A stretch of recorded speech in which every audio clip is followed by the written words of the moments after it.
You are looking live at Indianapolis, Indiana. It is Beach Grove Stadium. I'm Matt Ryan, and this is opening day of the A7FL as the New Jersey Hawks come into Indianapolis to battle the Octane. Hello, everyone. I'm Matt Ryan, and for the next 9 hours, we'll be bringing you the best A7FL action from across the country, and we throw things off with the Octane, a second-year team in the A7FL, returning against the Hawks. First time we'll see the Octane at home on the games of the week, but I will not be alone in this endeavor. Sitting alongside me virtually for the third season, he's a Hall of Famer, A7FL champion, and one of my good friends, Big Rob Fabian. Rob, how are you, pal? I am great, and it's amazing to be back. Do you smell the A7 in the air? It is a dreary day weather-wise in Indianapolis. We're dealing with rain, and there he is, young Corrins Hammond, LaCorey Hammond, the quarterback of the Old Bridge Hawks. Let's give you a little bit of feedback and a little bit of countdown on this game. After sitting out in 23 and 24, the Hawks are back in 25. Hammond was quarterback for the Omegas in 23, was with the East Orange Renegades in 2024, and Corey has been searching for his first win since May of 22. But Rob, that was a big win against the Silk City Animals, 62-18. But he's not alone. Amir Chick Morris, a guy who set records in the playoffs for interceptions, is going back to his natural position, Rob, of wide receiver. If they've never seen Amir Morris today, or if they've never seen this team, what are they supposed to expect? I mean, I don't think they're going to expect much because it's Corey, but that would be probably the biggest mistake they can make today because I guess they don't know Amir Chick Morris. They're not familiar with guys like Bobby Newman or Troy Smith or even Kenyatta Johnson, guys who've been in this league for a decent amount of time who've actually made some great plays. And again, I'm being modest here. There goes Amir Morris and Bobby Newman, who's pretty much a legend in this league. But again, without Indianapolis knowing who these guys are, they might take it a little bit easy because they think it's sweet. It's Corey. And if you want to be a part of the conversation all day, you can go to our new sponsor, Locker Room Chat. Head on over, download the app right now in the App Store, search for A7FL, and be a part of the conversation all afternoon long. That is Locker Room Chat, available on the App Store. I'm Matt Ryan. There's Big Rob Fabian talking to you virtually as the Hawks are getting ready for our opening game of the games of the week. That's not the only game we have for you today. At 4 o'clock, we will be live all over the world on DAZN, on across A7FL.tv. If you want to learn where you can watch all our games, go to A7FL.com/watch. That's A7FL.com/watch. You can see the weather is going to be in effect today, Rob. It's cold. It's breezy. We brought the Asbury weather to Indianapolis, a place that might deal with all four seasons at one time. We know the Hawks traditionally as a run-heavy team, but they're going to be going up against this Octane squad that are looking to, they're ready for a rugby match today. They're ready for football. They're ready for everything. But it's going to be a really interesting contest. There you see Jordan Davidson, a guy who's played quarterback in this league before. But for the Hawks, Corey Hammond likes to throw the ball. Traditionally, they like to run it. But with the weather today, and you can see the wind blowing Corey's hair back a little bit, how much of a shift will it be for the Hawks to try to go a Corey Hammond offense, throw the ball consistently, make it maybe 70-30 passing instead of what it's been traditionally 80-20 running for the Hawks? I mean, it's guaranteed running with Corey. Like, he's definitely going to throw the ball. It doesn't matter what weather it is. He believes in his arm. He believes in his throwing power. I'm pretty sure instead of it being 70-30 throwing, it might be 60-40 throwing just because of the weather. But Corey will still throw that ball. And the Octane, they have a chance to prove themselves on a big stage against a New Jersey team with some pretty decent New Jersey talent. And if they win the game today, they make a pretty good statement saying that they're here and actually ready to compete in the Northeast. And they have Tyler Pennington, a guy who played for the QC Crush, who we'll see at 4 o'clock against David Tender, the ever-marketable David Tender and the Silk City Animals. Rob, I know you're excited for that one. But Pennington's a gamer. He's very much a Midwest Corey Hammond in that he loves throwing the ball. He is a gritty gamer kind of player. And it's going to be a really interesting matchup to see how these two teams interact with basically alternate universe versions of themselves. And I can't wait to see that, especially, again, like you said, against a guy like David Tender, who, in my opinion, is a budding face of the league right now. He's the league sweetheart, and everybody's excited to see him play, to see what he can do for year two. with a full season, starting at a full season, because last year he didn't start the first game. He kind of came in a little late, first play of the season. He threw an interception. So let's see what he does with a full season, with a different team, different mindset, and I'm excited to see that game. The Octane will be throwing the ball off. If you've never seen the A7FL before, get ready for the most exciting play in football, as it will be a 3-on-1 throw-off and untimed down, a big opportunity. This is 7-on-7 football. No helmets, no pads, all action, and you're going to see a play that may go viral. Be here to see the plays go viral before they go viral. And, Rob, you see the Octane in a green ombre jersey. They usually wear blue and gold, but today they'll be wearing the green ombre. Yeah, and the Hawks in their white. Blue and gold better. I don't mind it. I like it. Makes me feel like they're a little Australian, but I like that we're ready for action here. Season 11 is about to throw off. And folks, we have been waiting for this since July 21st, when the Insomniacs took the title from the BIC right in their home stadium. We're going to see who's going to be making their way to our 11th A7FL championship game, as number 11 will turn it up to 11 and return the ball here for our first 3-on-1 throw-off of 2025. And, folks, I'm Matt Ryan. So glad to be joining you here on A7FL.TV and also internationally on DAZN. We are ready to get things live here in Indianapolis. The ball is up and the season has begun. Let's ride, and that will be picked up around the 20. Gets past the 25 to the 30. Gets picked. Little bit of the kitchen sink there. Low going for that tackle, and it will be Corey Hammond and the Hawks starting with the ball in pretty good field position, Rob, right around the 40-yard line. That's definitely good field position. And again, I want to see if Corey is just going to Corey this out and actually go with the 60-40 pass. He has a solid team. His offensive line looks pretty decent. But again, this is the first time the Octane actually get to deal with a quote-unquote New Jersey-style offense. And this is a pretty decent run. He gets away from the first guy, tries to huss the second guy, and just gets caught. That's a great tackle. Great job of moving him to the sideline as well, just trying to cut off any way to break off and use that other side of the field. It'll be first and 10. Empty backfield. Of course. Hammond with one wide receiver in motion. That was a jet sweep. And now we'll get brought down at the 40. Got about a gain of 1 on that play, 2nd and 9. And that's Corey probably testing the metal of the corners on the Octane, seeing if they're, awake. I mean, I don't like the jet sweep, but a lot of people enjoy it. If you have the speed guy to do it, he can get the job done, sure. But I'm not a huge fan of the jet sweep whatsoever. 14:35. The clock continues to run, except when there's a touchdown, or under 2 minutes at the second and fourth quarter. 14:25 and counting in our first quarter, first game of the season. Hammond making adjustments at the line in motion. And they will hand that off. That's Bobby Newman. And he is plowing through the line. Will get near the first down marker. And a huge early explosion. Pardon me, that was not from Bobby Newman, but a big play there to make it either second and close or first down. That young man had a quick explosion. Again, I'm surprised by Corey actually doing the run plays. I guess the wind might really be bothering him out there if he's going run out the gate. Yeah, I think where he was throwing before the game, he was throwing opposite of where he is now, and it will be 3rd and 1. They won't give him that yard. Running back in motion. Hammond will keep it! No tush, no push. Rushing towards the first down marker. They will give him the forward momentum. And Corey Hammond saying, F it, we ball. Running right in there like Leroy Jenkins in a wow room. 1st and 10 for the Hawks. That was expected. That was definitely expected from Corey. Corey has done that before. He's known to do that. Wow, good contact. Oh, man. The Silver Fox in there hunting. 1st and 10.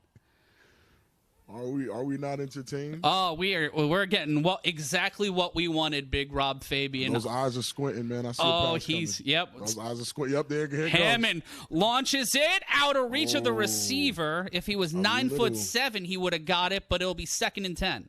A little too much sauce on that ball, and I guess he's still trying to test how that wind is. I mean, I can't tell if they're throwing with or against the wind. It looks like they're throwing against it right now. Yeah, he put a little extra sauce on that one. He had to put an extra couple of hits on that ball. But it will be 2nd and 10, and we've seen the run game really effective so far.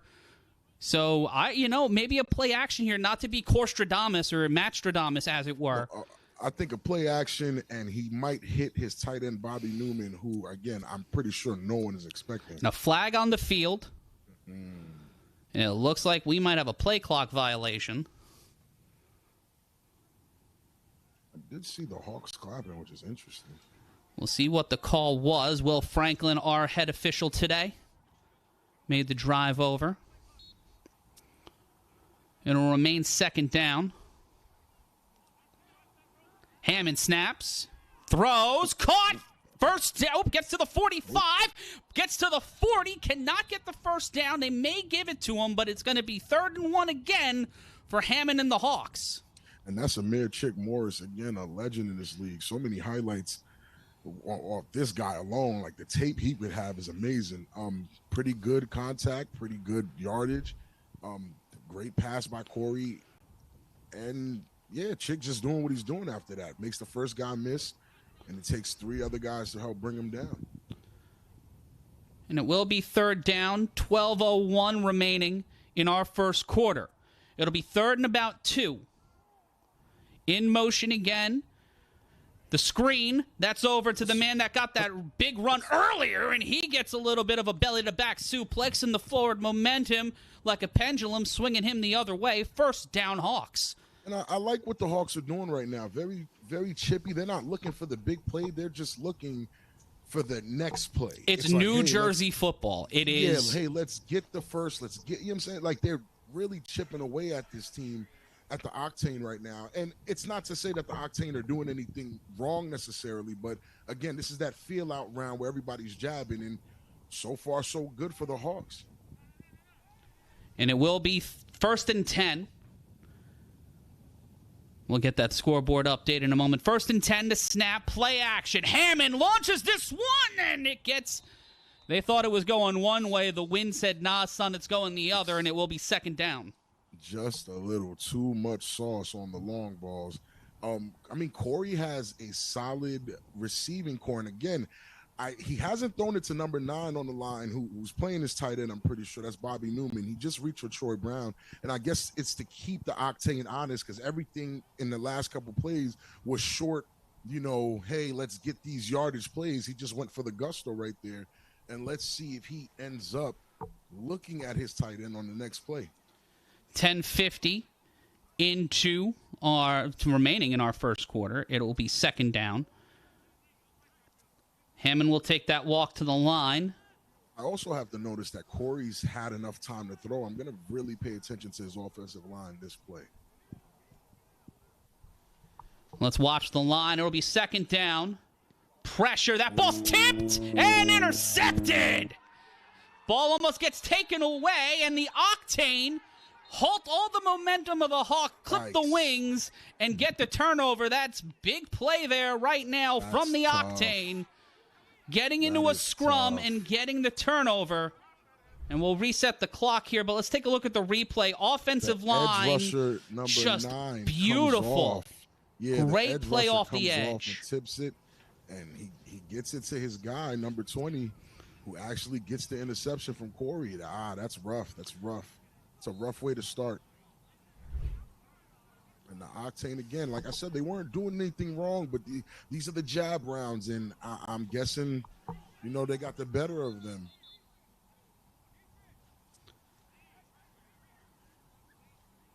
And it will be 1st and 10 for the Octane. Different.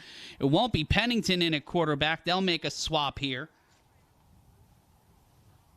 That's Jaden Miles. I believe that's Jaden Miles. No, that is George Smith. That's the Don Dada, Corey. The Don Dada. George Smith. He came from the QC Crush. Played running back and offense or outside linebacker. This guy? Actually, I think, no, it's Jaden Miles. I'm sorry. That's Jaden Miles. Jaden Miles? Miles usually wears number 13. Today he's wearing number 1. The snap, and he rolls out to his right, immediately met by that Hawks defense. Smothered, covered, throws it to the ground.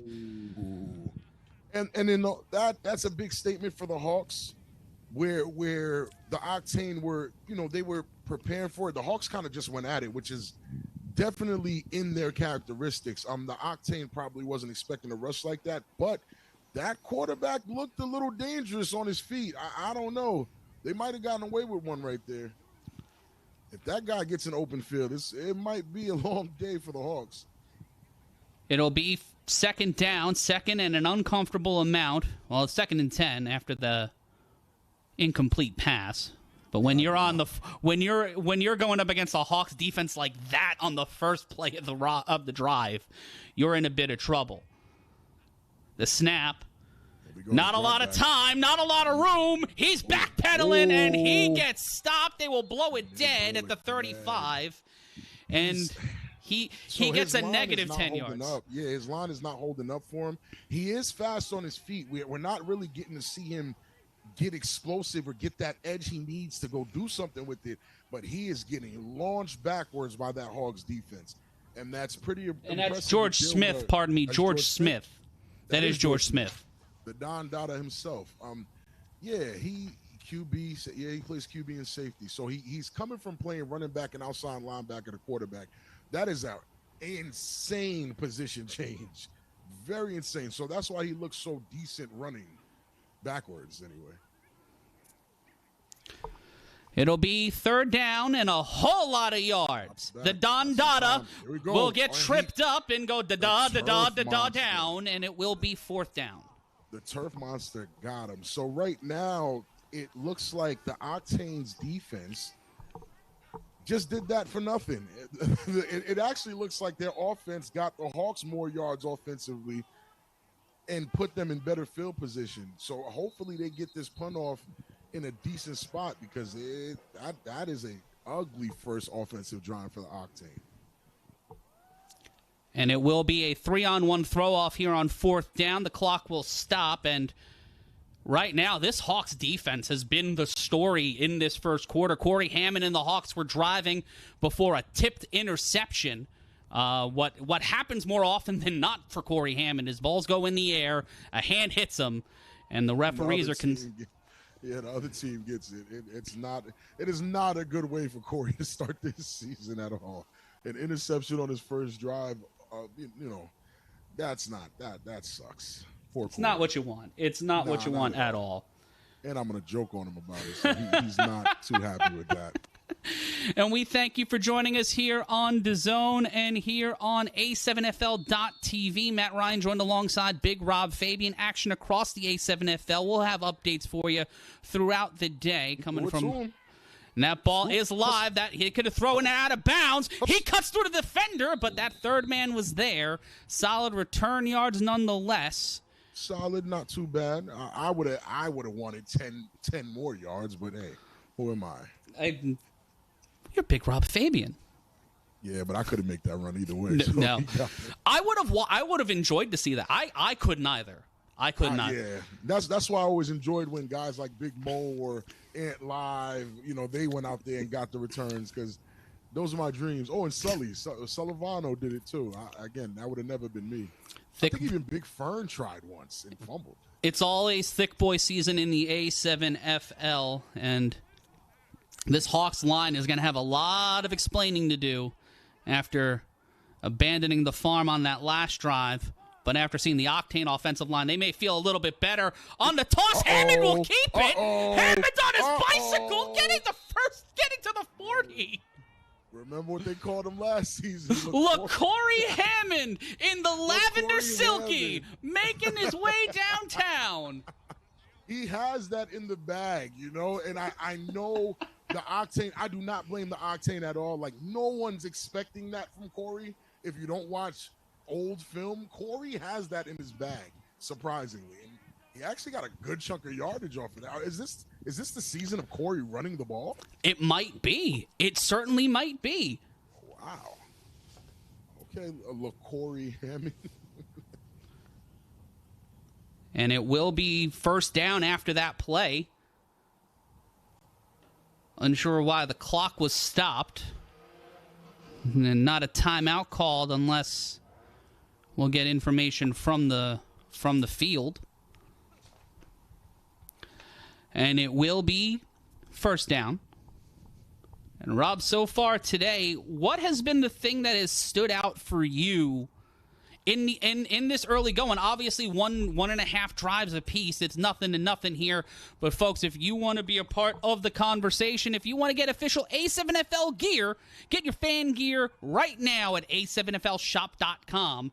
It's nothing to nothing here in the first quarter. Matt Ryan joined alongside Big Rob Fabian. Scan that QR code now to get official A7FL merchandise. If you want to look cool heading into the playoffs, or if you want to stay cool this summer, you're going to want to head on over and get the official gear of the A7FL at A7FLshop.com.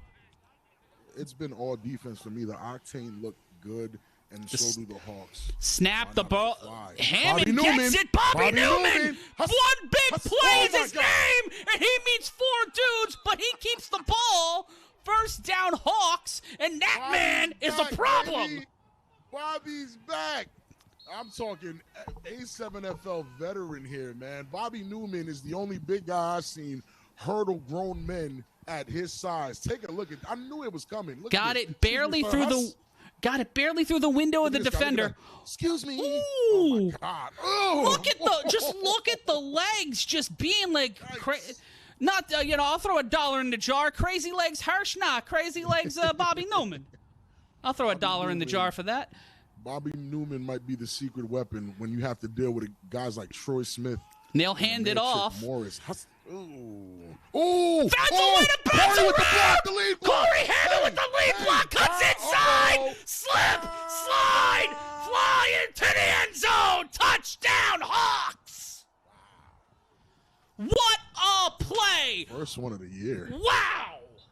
Wow. Didn't think a running touchdown would be the play to set things off. It's 6-0 Hawks. Gotta respect Corey Hammond's football mind. And again, with Bobby Newman opening it up the way they did, these guys have to contend with 3 phenomenal skill position guys. Now, he gets caught here.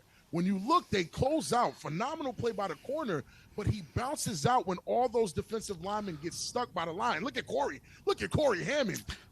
Look at the lead block. Excuse me, sir. And that is a phenomenal run by this running back here. That is a phenomenal run, and this guy just cannot keep up. At least he tried. And the Octane actually break, and when they break, it goes for 6. Wow. What a play.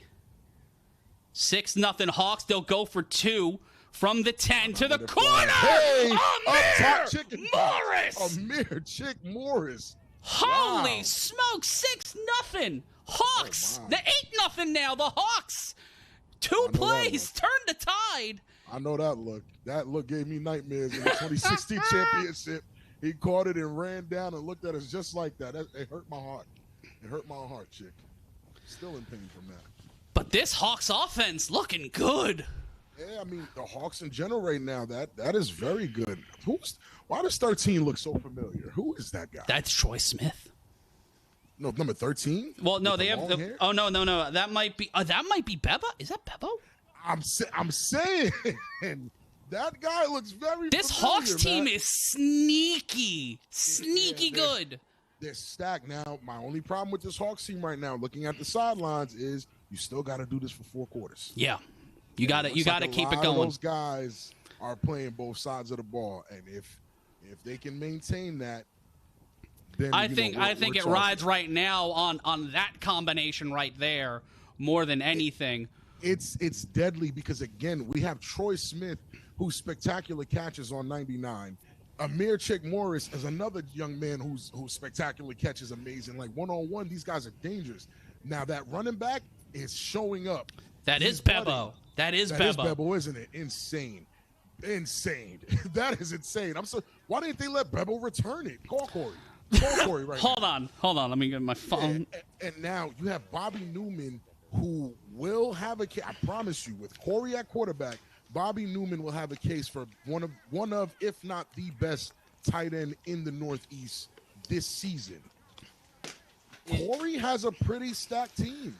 And the action continues at 4 p.m. across the A7FL television network. It'll be the Animals taking on the QC Crush live right here from Indianapolis. If you want to watch along, go to a7fl.com/watch for more information on where you can watch this live, whether on your phone, whether on your TV, or on a plane going from different countries. We got you covered. 3-on-1 throw-off now. Time for the Octane, their first return of the afternoon. That'll bounce. And that is a dead ball. It's got to go to the 25 on the fly. So it'll be a dead ball run. Now, we know how, dangerous that play is. Yeah. We saw a championship loss to that play. So let's be very careful on these 3-on-1s. I hope all teams are paying attention. He takes off. He's gone.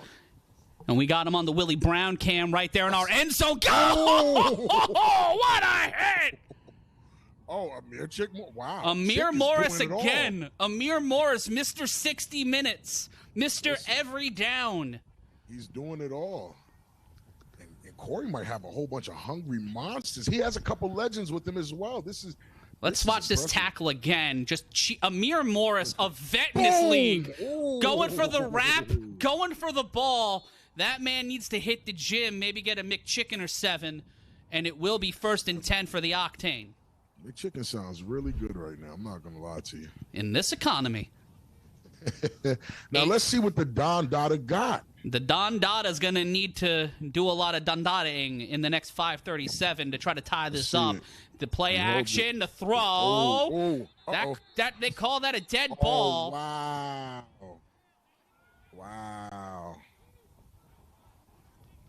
That was hit the I can't see that angle. Yeah, I don't know if we have that angle, but I don't know. I don't think they're going to challenge it. It'll be 2nd and 10. The clock will continue to run, as is the custom here in the A7FL.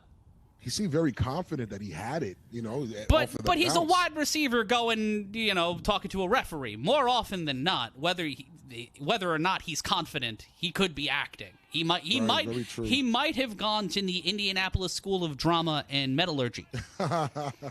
2nd and 10, 4:50 and counting in our first quarter. The snap. Yeah, come on. In trouble, throws out of reach of the receiver. It'll be 3rd down. And good arm on that play, though. Very good arm. And because I'm a natural fan of the running quarterback, again, then that's no shade to Corey. I love Corey. But I do enjoy a quarterback that can run. You look at guys like Sterry Codrington and what he can do with his legs and his arm. Listen, he's extra dangerous because if you let him get that outside step or the step on you, it's 6 or a big gain. So you don't want that. And I'm looking at the Don Dada right now, George Smith. He seems like he has that ability, but he might be a little gun shy, being that this might be his first stint at quarterback in the A7FL. 3rd and 10, 4 minutes remain. In motion. Here we go. In trouble, rolls out to his right, and that will bounce down. And if my eyes doth deceive me, is that Big Angry? Big Angry is on the Hawks. Big Angry. And I'm looking for Large Upset now. See if he's around. Listen, that joke carried me for a weekend. Okay, I laughed tremendously at that joke. And I really want to go ahead, man. No, I was saying as we look at this Octane sideline, another 3 and out. When it's early in the like their offense. It's early in the game, but this Hawks defense, they're just being aggressive. I don't know how complex the scheming is, Rob, but they are just throwing their best and fastest bodies at this offensive line and just trying to make George Smith work. They see something. They're attacking. I want to like the Octane's offense. They let it fly. And he gets the ball. Bebo to the sideline, and he'll get out of play, and a flag on the play. A little aggressive.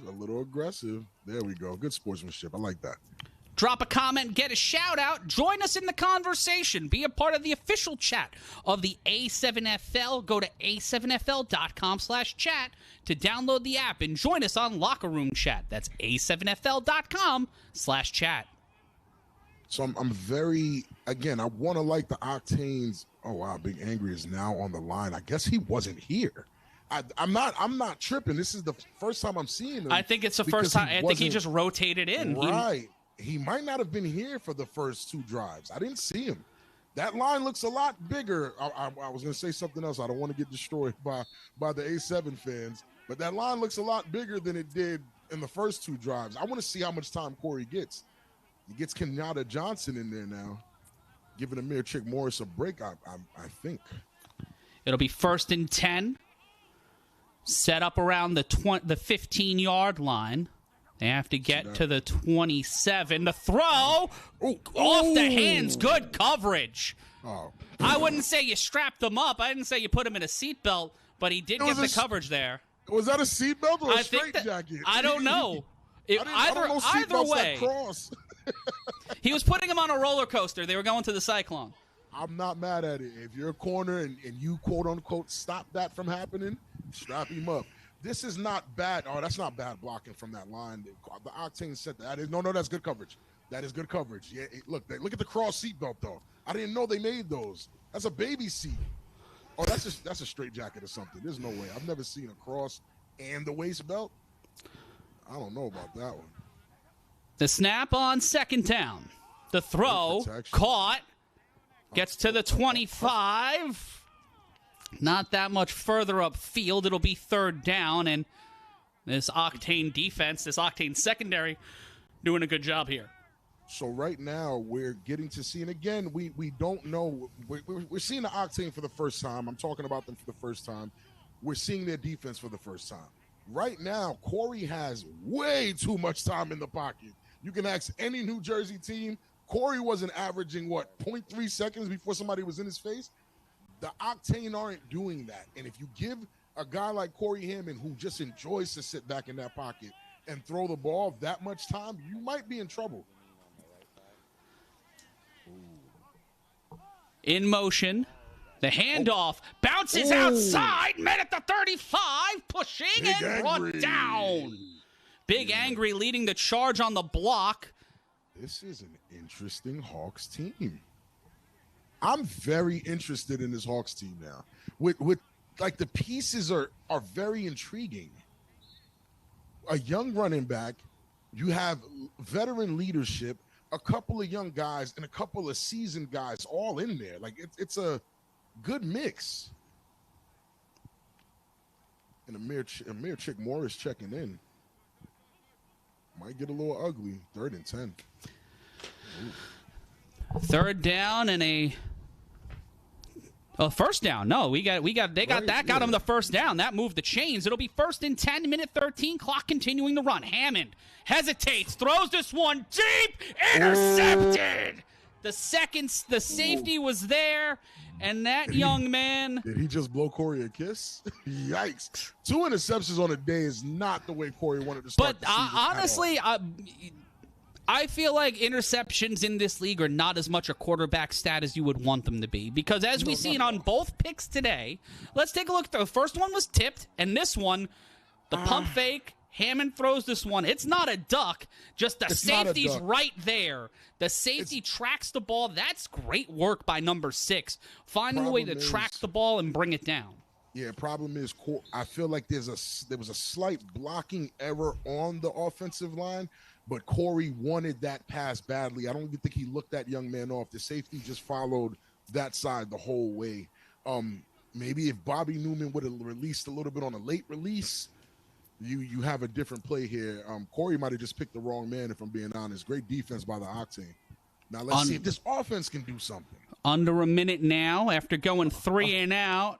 There we go. Another interception, pardon me, and after back-to-back 3 and outs. The Don Dada gaining some positive yardage on a quarterback keeper, and it will be 2nd and close. So, again, the Don Dada, like I mentioned earlier, the way he moves like a guy that could run the ball, being a former running back. So I'm much more interested in seeing him do what he just did rather than grab the ball and try to throw it down the field 30-plus yards. You know, it seems like the run, that's probably the most yards they got on offense today. Am I wrong? I think you're right. Yeah, and that's with him. Hey, I got the ball, I'm running it. You know what I'm saying? Like, that's and they need to be a little urgent here. This is going to be the last play of the first quarter. And I think it looks like they're just going to walk off the field, and they will cede the end of the quarter. And when we return here in Indianapolis, it will be the end of the first quarter. We'll be back in a moment.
We're back live with the A7FL Games of the Week, and if you are looking for a way to unlock your video, utilize Scene and their interactive AI tools, and see what we're cooking with over at A7FL.tv. Scene, the future of video and the future of the A7FL. Scan the QR code now and join us with Scene. Matt Ryan joined alongside Big Rob Fabian, and we are live on A7FL.tv. Octane with the ball, the Don Dada. George Smith with the football. In motion, the snap. Pressure, and that one will go off the hands. Big Rob. I'm not sure if that was the Don Dada. I did see a quarterback shift before the break. Could be him, could maybe not. But that throw didn't look like a Don Dada throw to me at all. It did not, but he's still back. He still looks like, yep, but we got a new quarterback in. Yeah.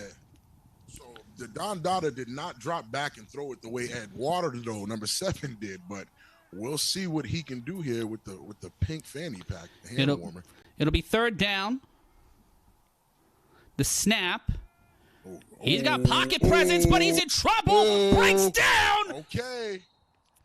Breaks down. It's not all right, as it will be fourth down. The player goes down hard, and this is a risky situation. It's fourth and short. And do you go for it? They're going for it, Rob. They're going for it because they're being gutsy about it. The game's still early. If they've made the Hawks turn the ball over twice, and only one of them really counted because they ended up scoring on the next drive. This one here is their chance to actually put some type of points on the board. It's 4th and 10.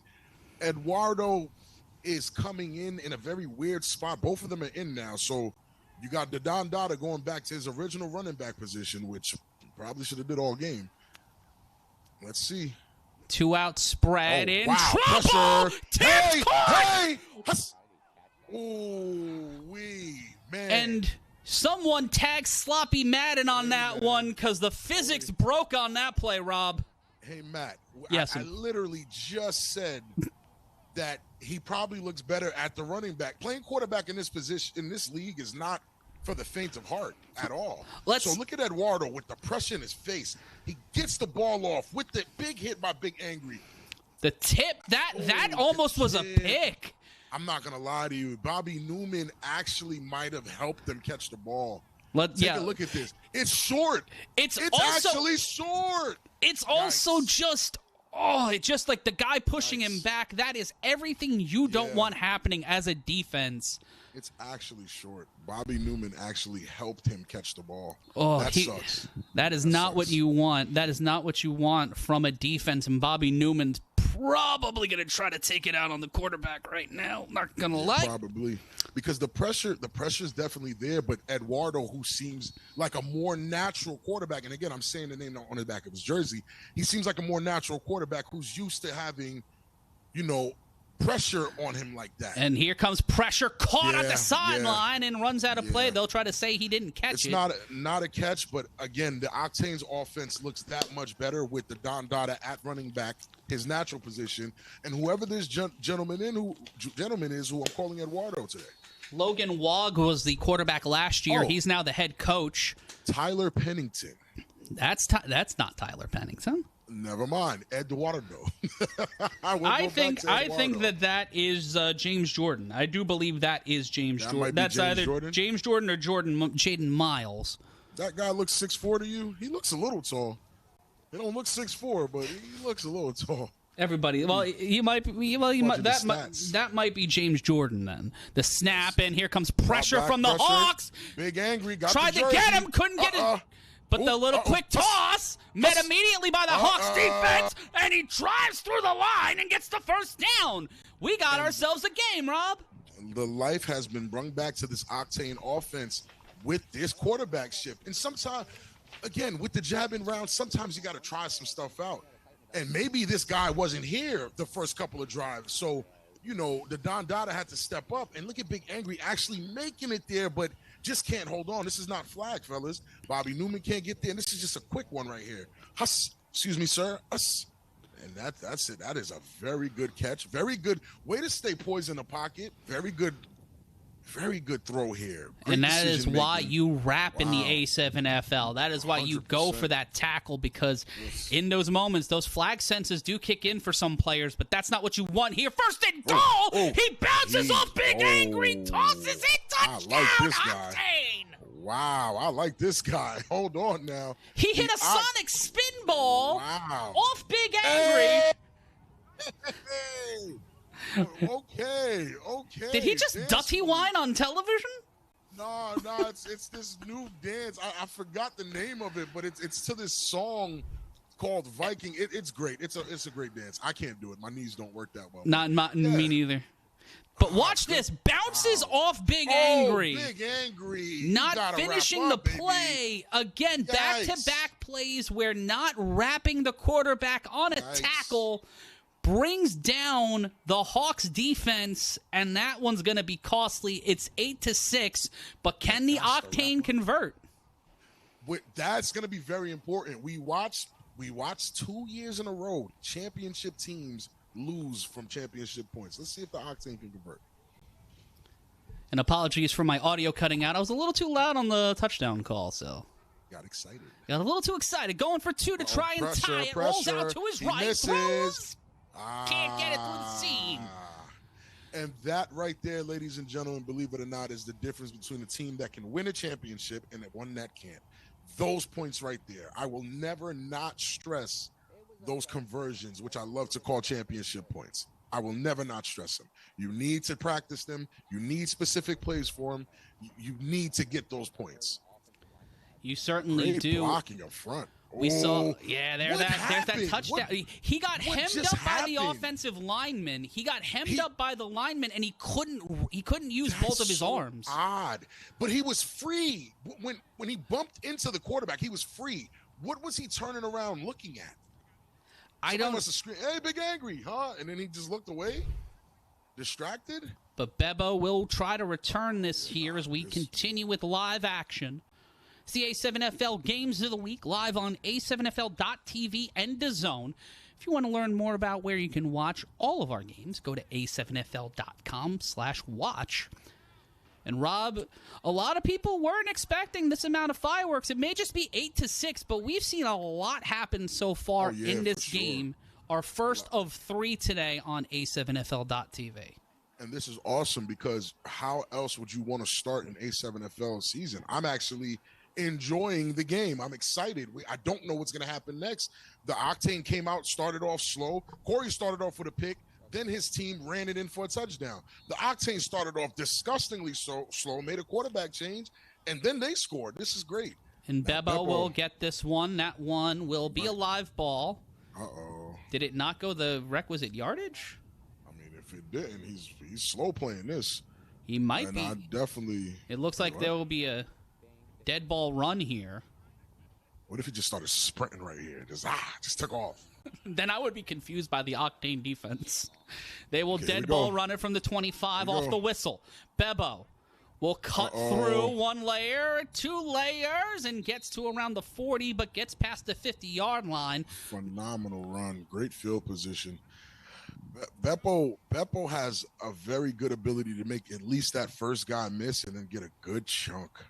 Yeah, he's a talented kid, and we saw him with the Animals last year, now on a Hawks team, to where he's going to be a key guy on those returns.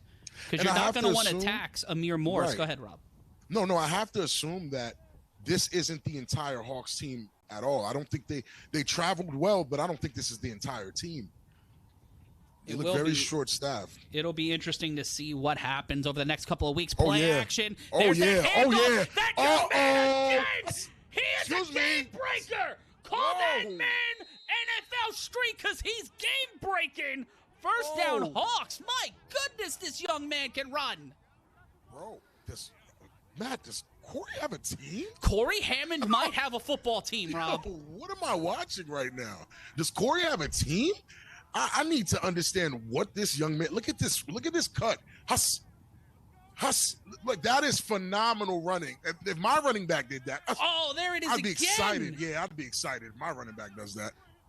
Jeez. Great again, the Octane took his hat off. They took his Scully. You can't do that. the Indianapolis Octane, the Acme hat removal service as well. And it'll be 1st and 10 around the 25-yard line for Hammond and the Hawks. And Hammond is relying on that run. And they called a timeout, it seems. Hawks called their first timeout. Very impressed with Hammond's play calling right now, calling these run plays that I just didn't think he'd call, you know? I thought he'd go pass, throw it in the grass. You know what I'm saying? I thought that's what Corey's mindset was. But right now, it's not looking like that. They burned 2 timeouts, did the Hawks, 1 earlier and 1 right now. 8:49 mark. At halftime, we'll have highlights, and we'll talk through things. We'll have a couple of stats, and we'll let you know what's going on across the A7FL. And there you see inside the huddle. Bobby Newman. Hammond has a real good feeling for what's going on right now. That slow Reservoir Dogs walk to the sideline, to the huddle. A lot of IQ on that offense. I'm saying with guys like Chick and Bobby Newman and Corey. Chick is a multiple-time A7 And coming in from our chat, you can be a part of the conversation by downloading the Locker Room Chat app at a7fl.com/chat. That's a7fl.com/chat. They're calling that young man Ice Cream Truck Jr. I wouldn't do that. He might be an Italian. He might be an Italian ice cart right now. He's going to get up to a gelato shop. Hammond rolls out to his right on first down. He continues to run. He bounces into the defender and technically gets more positive yardage, and it'll be second and about 8. Now, I don't necessarily like that in the sense where I feel like that was unnecessary contact from it on Corey, because Big Angry was open in front of him. That's the same throw we watched Eduardo from the Octane throw and got a good chunk off of. But on the other side, Ice Cream Truck Jr., I guess, until I find a cooler name for him, he was open, off the screen. So I think Corey has to settle down just a little bit more and see those two throws as a possibility, unless he's saving them for later. I've got the name. Helado Jones. Helado, I'm okay with it. I love it. Helado Jones. Okay with it. 2 wide receivers set. Hammond in the pocket. Throws to the end zone. Caught. Did they give it to him? Let me see them 2 hands up. No touchdown. They do no tutty, but I don't see anything. But the Czechoslovakian judge on the broad jump there gave him an 8.5. It'll be second down. That was an impressive jump. I mean, I do want to see that angle. It looked good from where I was, but let me see. Let's take a look at that. Maybe he bobbled. Yeah, he didn't. No, the ball popped out. The ball popped out. Okay, there we you go. can see it on your the ball's screen. Right there. Yeah, ball's. Yeah. You got to catch that, young man. You got to catch that. Let's see. He brings it. He has it. Oh yeah, the ball's out. Yeah, the ball's out. It's like when you're fumbling with your groceries. I got it. I don't got it. He never caught it. Yeah, he never had it. That is the most definitive replay review we may have ever had in That was good. A7FL. That was a good replay. The snap, Hammond. Chick Morris. That's Amir Morris, and he will plant his feet, and that will be exactly what they need. Flag on the play. What did LJ say? Mr. Too Easy. That was too easy. Yeah, that was way too easy for Chick, man. That Corey will make that throw 9 out of 10 times to a guy like Chick. That is insane. That is an insane throw. What's the call on the field? Oh, they're going back. Yeah, there might have been false start on the offense. That's rough. That is not what you want. Not what you want. Rob, you were smooth jazz Rob there for a second. Oh, I'm sorry. What was that? I heard that. What was that? You're still smooth jazz, Rob? No, you're good now. Okay, good. That's for later on. That's for our 7 o'clock game where Dub Alvarez will join us for A7FL After Dark. Shouts to Dub. The snap. Okay, the drop back. A lot of time. Ooh, Corey has to relax. He was throwing a little too strong. Jaden Miles is in at quarterback now. Jaden Miles is in at quarterback for the Octane. Okay, good to know. Jaden Miles, a.k.a. Eduardo, is doing his thing. I like how he's calling that offense. Yeah, Air Jaden is the nickname, and the Hawks will have a quick conversation in the huddle. Yeah, Jaden Miles definitely changed the Octane. And thanks to Skylar Hurd for passing along that information. Okay. It'll be 4th and 10. I like that. 4th and 10. I mean, again, Corey just has to settle down. Hey, you have time. You have the time. There's unless the wind is, I don't even see the wind destroying his hair like that. He has the time. 4th and 10. How much time he has. Look. Hammond gets around 2 defenders. 3 gets hit while he throws. Cole brought down and swatted at the end in the end zone, and an Octane will get the ball back. Yeah, he had to look for the first down there. I don't understand the call going for the gut score. Listen, this safety right here, this young man right here, he got Corey's number. Look at the smile on that. That kid. Young man is he's not happy that he didn't get the pick, his second pick of the day, but that kid has been playing. Yeah, he's been everywhere. Take a look at this. So now Big Angry is phenomenal. Oh, there's a flag as well. Big Angry is Big Angry's open here. Corey just got to hit him right there. Nah, that's bad from Corey, bro. That's terrible, Corey. That's terrible. Big Angry doesn't have anyone around him for miles. You drop it off right there. Not only does he get the first, he's rumbling and tumbling at his massive size. That's on Corey. That's 100% on Corey. Got to get used to having the time, man. PTSD is crazy. But that is a thing with quarterbacks, though, to where your reaction time has become so fast, or you feel like you have to be so fast. No, that's terrible. He has to hit Big Angry there. There's no excuse. He has to. That's an easy throw for a guy like Corey. They went back to Don Dada as quarterback. Let's see what happens here. It looks like a whistle blown. Oh yeah, these refs are not playing, man. They are not. That is 30 seconds. Play clock violation. You got 30 seconds, buddy. As soon as that thing starts, you got 30.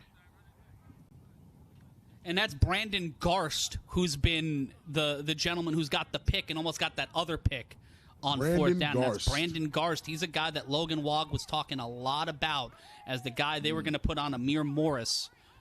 Okay, but I like what I'm seeing from Brandon Garst. I'm not going to lie. He's just going for the run. The Octane needs to go back to what was working. They need a little more. Yeah, they need a little more cha-cha, or they're not setting up those quarterback plays all that well. At least on that one.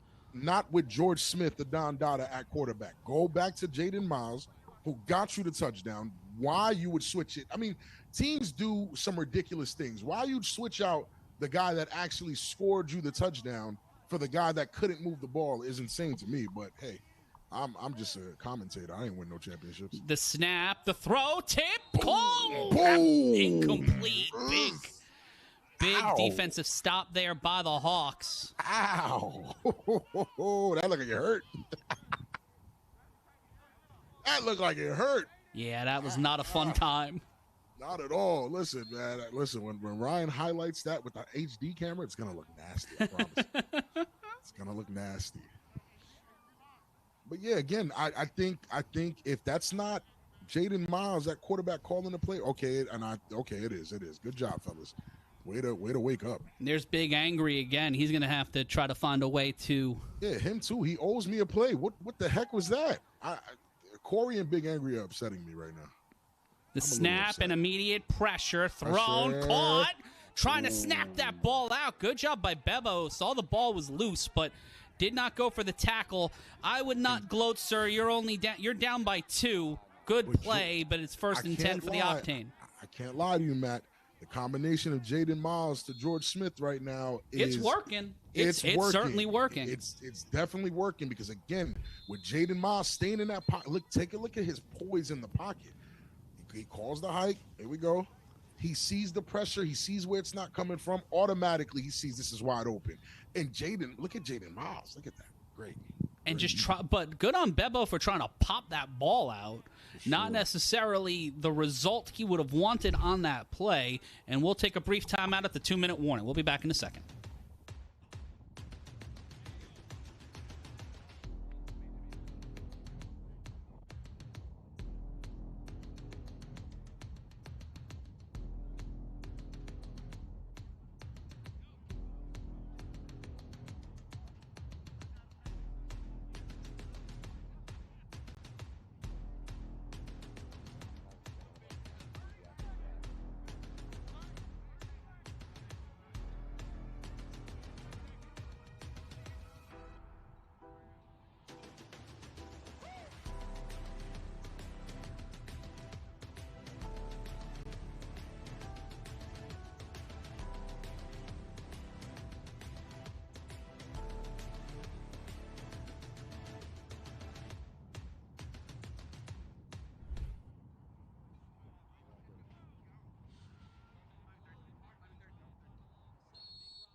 Drop back. Oh, ooh, too much sauce. Just a little too much sauce. I mean, great. Listen, great drop back, great protection. Oh my, hey, offensive line, I see you. Great protection, and it might be again, like I said, football is played in 4 quarters, man. If you got guys playing both sides, and they don't have the stamina to keep up, you're gonna watch them wear and tear a little bit, and you get plays like that with a quarterback that could extend the field with his legs and throw the ball. They'd rather have him throw it because nobody's chasing Jaden Miles down. No one's doing that. I wouldn't want to do that.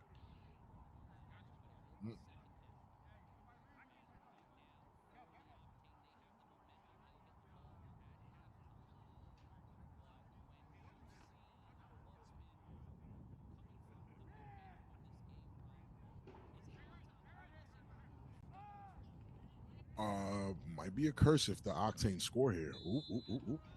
Yeah, that's not good. That's not good.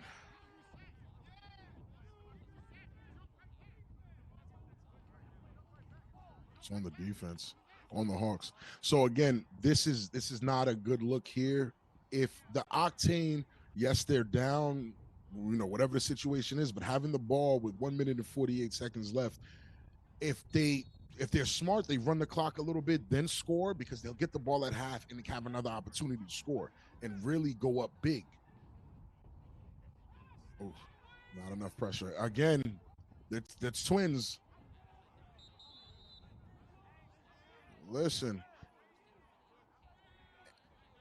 And I don't mind them moving at this pace because again, you don't want to give Corey, Amir, Chick Morris, Troy Brown, you don't want to give them that much time.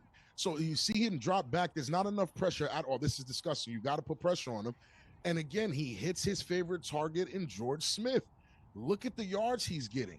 They're picking on Bebo at this point. This is very dangerous right now. Number 3 in motion. Ooh. Us. Spin move. Yeah, this is not looking too good right now for the Hawks whatsoever.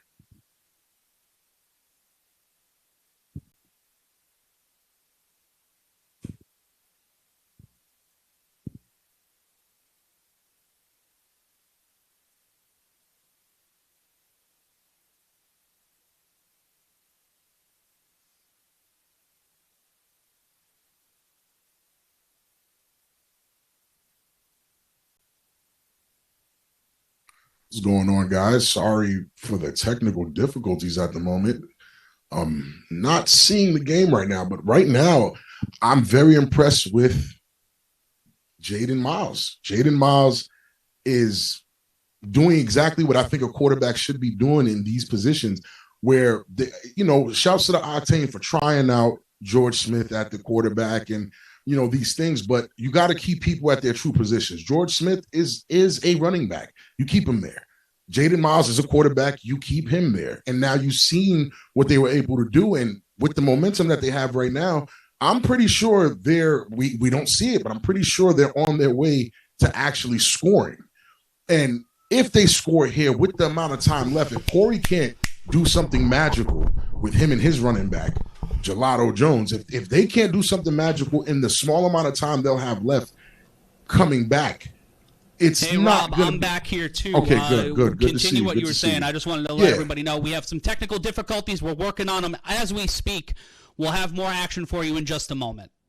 Yeah, if Corey and those guys can't do something in the small amount of time they have left, you're letting the Octane who probably are just going to score come back from halftime hot, ready to go, figuring it out. Everything is clicking. Now they're going to come back at halftime and score again. That's you don't want that, because now the game goes from being 8-6 to now we're talking 24-8 or something. Like, it's going to look bad. It's going to look very bad. The Hawks have to adjust at some point. They got to figure something out.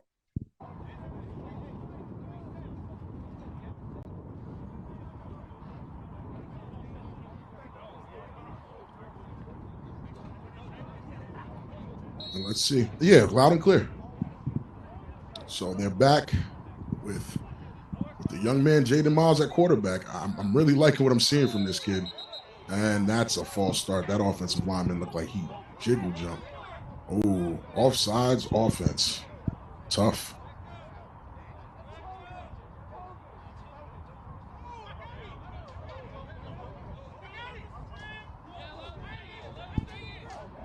Now, again, this isn't enough time unless, again, the Hawks defense makes some type of adjustment to figure out what to do with the treacherous twins over here with George Smith and Jaden Miles. If they can figure out how to stop that tandem right there and force a turnover, then you give Corey at least 25 seconds to make something happen. But, that's asking a lot right now from guys that haven't played both sides of the ball. 36 seconds left. The snap. A little bit of pressure. Time caught, and that one will get them the first down and move them inside the 10. But the time keeps running down. They'll call a timeout though. The clock will stop. It looks like he was knocked out of play, so that will stop the clock. No timeout has officially been called as of yet. Yeah, he rolled backwards and put the ball behind him. So it's a smart play. Smart play. I'm not mad at that at all. Again, these guys, the Octane, are impressing me today. And again, this is the first game of the year. This is the first time I'm seeing all these guys. The Hawks are an impressive team when it comes to what that roster looks like. Very impressed. But you also have to put it together and make it work. Now, you got these guys. You got Jaden Miles out here who's really dialing it up. And I don't know if he played anywhere before this as far as on another A7 but he looks good. Looks very poised. He looks like he can play on most teams and do well because of how he's sitting in that pocket comfortable. But again, we're looking at a Hawks defense that might not be the best, but good enough to give you a litmus test here. You get what I'm saying? Like, this is the only test they'll have. For now. For now, this is a first big test for both teams. Right. And in motion, the snap rolls out to his right. Immediate pressure gets through one defender, can get through Helado Jones, as that will be second down, and that will be the end. Oh no, another timeout. They're not going to let the first half end without them trying to get some sort of points on the board. They have to, and that's the thing. If they do not score here, at halftime, they just come back with the ball. It just looks like they never lost the ball. They need to score here in order to make this game look a little lopsided. Not scoring here, bro, you kind of just wasted all this time. You're exhausted. You come back at halftime, worse field position. It's not going to look too good. So they have to figure something out right here to at least make this game 12-8. Yeah. That's the only thing they can really do right now. And they get the ball at halftime. So right now, if you can get a 2-score lead, without putting any time on the clock or taking any time off the clock in the third quarter, you're in a good place. The treacherous twins in the look. Here we go. Oh, he lets it fly. And that one bounces out of play, and he drops a little bit of a puddle. He jumped in that steeplechase water. Disgusting. Splish splash. He was taking a bath, and that was Garst going for it on that one, and he will trudge through the sludge to get that ball back, and the clock will be reset to 12 seconds. Might not have been the play I would have went with. Again, you had George Smith coming right out the backfield in the flat. He came right out, and I didn't really see much coverage there. I would have took my chances with that guy. It's been working, so I don't know if they have 1 second left or it's over. Is it over? Looks like it. Yep. Nope. That'll be a timeout. That was taken with one. It'll be set to 1 second left on the clock. Yikes! Pressure's on, man. Pressure's on. This is a big opportunity to swing the momentum the way of the of the Indianapolis Octane. I was going to say the QC Crush, our next team at 4:00 here on the A7FL Games of the Week. Very interested to see them too. I'm very interested to see all the Indianapolis teams. I just haven't really seen them like that, Well, we've seen the QC Crush before from Ohio, but this is going to be a big opportunity for them, and this will be because it's a home game. Yes, yeah, it's a home game. I want to see these guys at home playing where they quote unquote have the advantage. Less miles on the road, for certain. Okay, let's see the treacherous twins in the backfield again. Another motion. And pressure. Throws, caught, strike, touchdown, and that's Garst. Wow, that is rough. That is rough for the Hawks. Phenomenal for the Octane. Call that man. That man is a stockbroker today because his stock keeps rising, and he is trying to cash in 8, and now it is going to be 12-8. Now I'm trying to figure out in this game who's my standout. I have Brandon Garst, who has an interception and now a touchdown and a couple breakups. I have Jaden Miles, who's throwing strikes. Oh, wow, nice. And then I have George Smith, who's running it like I don't know who my player of the game is right now. I have no clue.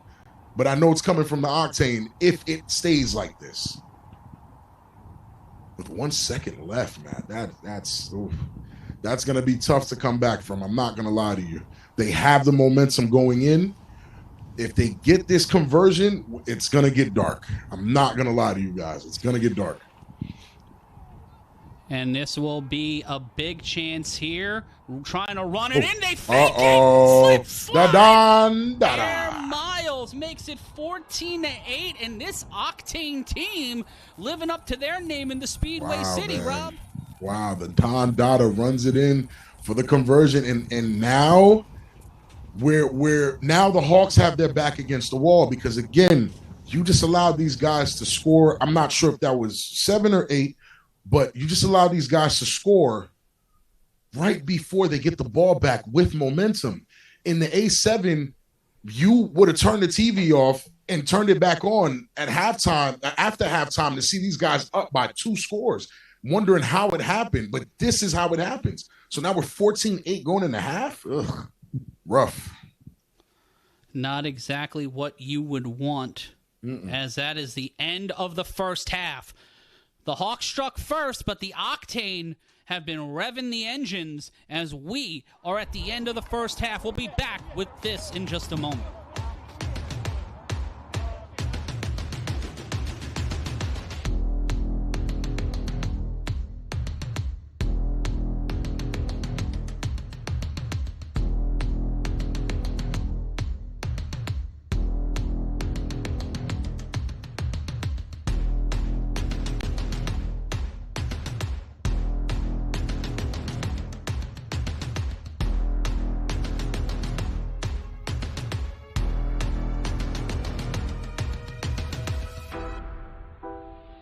Oh, thank God. Okay. Yeah.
Matt Ryan back here with you on A7FL.TV. It's the A7FL Games of the Week. I'm joined by Big Rob Fabian. No question about what you can see right now as you're looking live at Beach Grove Stadium in Indianapolis, Indiana. Big Rob Fabian and Matt Ryan here with you. And Rob, as we look at the field here and we look at the weather, it has been a big factor here today. You may not see it on your screen, but the wind and a little bit of the rain have caused the defenses to step up in a big way. But Brandon Garst for the Crush has been a big weapon. Let's take a look at the stats. 145 pass yards for the Octane, 108 rushing yards for the Hawks, 92 return yards to 26, but there's the key, 2 turnovers by Corey Hammond. The Octane would go 3 and out on their first couple of drives, but their last 2 would yield them points, and the Hawks have seen Corey Hammond balls tipped into the air, picked up by defenders, and the Octane have gotten lucky bounces. What has to happen in between now and the end of this game for the Hawks to get their first win in the A7FL since leaving in 2022?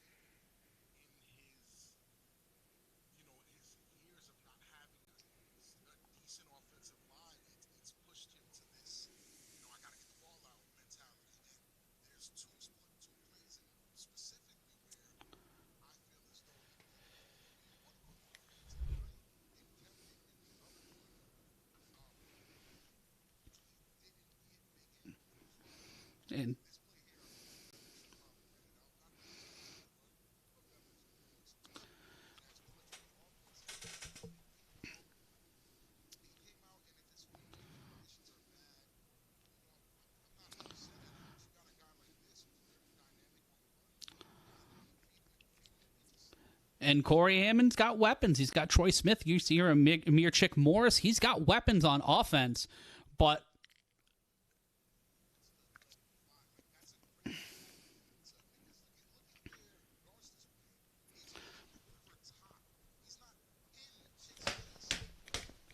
enough cushion. Chick is making that first guy miss always. That throw is there. And this was the first turnover. It didn't really yield the Octane any results. Probably slowed Corey down a bit. It's, I'm not. And we see here, Rob is back again. Apologies for the technical difficulties. I'm pressing all the buttons right now, so it's a little fakakta. But there's that first interception, and from there, and there's Bobby Newman. Octane would go 3 and out, but Bobby Newman, one big play, and that was one big play, Rob. Yeah, and I think that's what Corey's messing up at. Corey's going for the shot. He's no longer trying to chip away where that is a phenomenal run, by the way. You need to keep jabbing at these guys because you have the players for it. And this is, I'm guessing, that touchdown run. He almost gets caught here, reverses field, and look at Corey coming up for the block. That might have took all the energy out of Corey right there. That Great might block. Have, and we got Big Rob back now because I'm a dummy and was not able to pull up the audio the right way. And we see here on the highlights. Our first game of the day, first season with this new setup, so we have a little bit of bumps in the road, and it's my fault. If you want to call me a fat idiot in the chat, you're more than welcome to, but that was a big fat play for the Hawks that set it up to be 8-0 on that 2-point return. But then the Octane started to shift in the momentum. The momentum shift came when they put Jaden Miles at quarterback. Initially, they started with the Don Dada, who is a running back. He is not a quarterback. So you saw him not really able to drop back in the pocket comfortably, set his feet up, get a throw off. He just kept trying to run. And because of that, they had such a slow start. But Corey here, like that's a great throw, but better defense. I'm not mad at that throw. The triple strap. There we go. Yeah, that's insane. It's a roller coaster strap on right there. And it was a roller coaster for the Hawks, as we see here. That big and it's these plays into the pocket, Garst tracking that ball expertly. But my question is why? Why are you going up top? You see the safety up top. Why are you going for He has faith in his receivers. He doesn't know that Garst is. None of us heading into today would think that Garst is going to be that guy. Remember, I had a coach tell me you respect the game and it respects you. That's not a throw you want to make. You're not running out of time now. Now take a look at the throws. You got a guy like Jaden Miles is making. He's staying poised in the pocket. He makes the throw hit. And look, and there's George Smith at his natural position getting yards. Natural position. The Octane have made the name of the game is adjustments.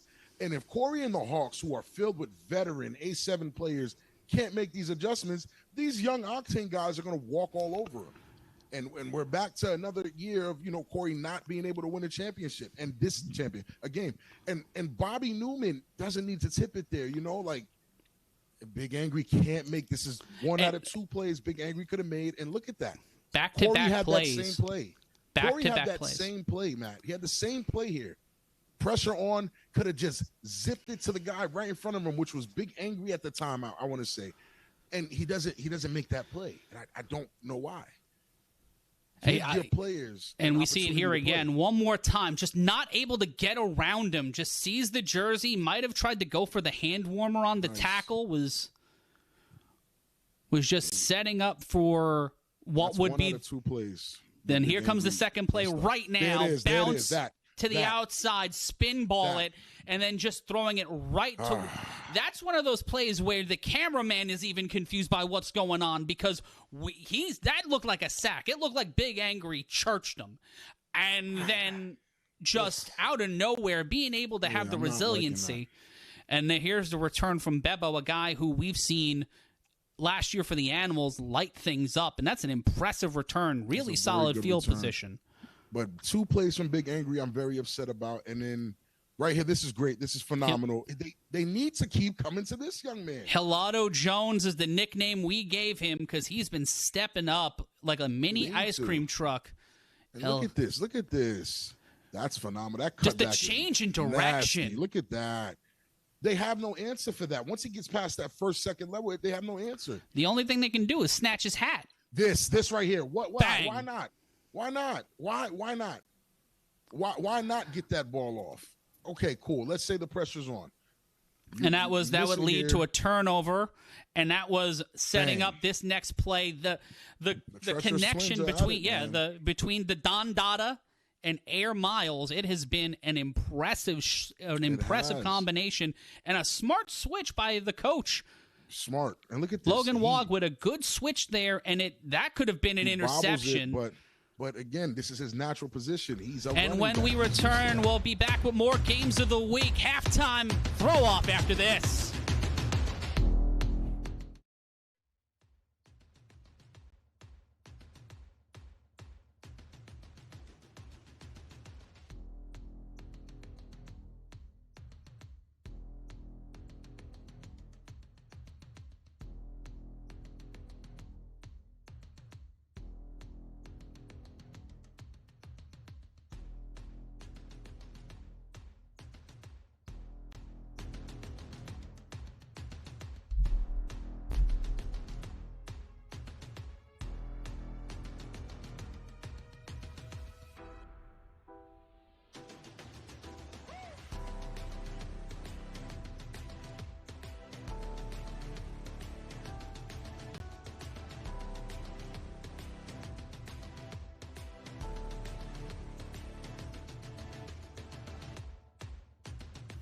We're back live here. It's the A7FL Games of the Week, 13-8 after halftime. Matt Ryan joined alongside Big Rob Fabian. And Rob, I pressed the right buttons this time, but the Indianapolis Octane have been pressing the right buttons all this second quarter, changing the momentum, changing the tide, taking a lead 13-8, and they'll be getting the ball back here to start our second half.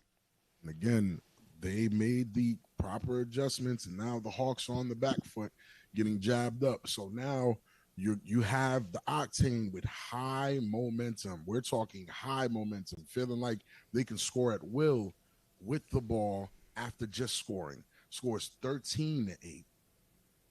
And now they have another opportunity with all this momentum to score again.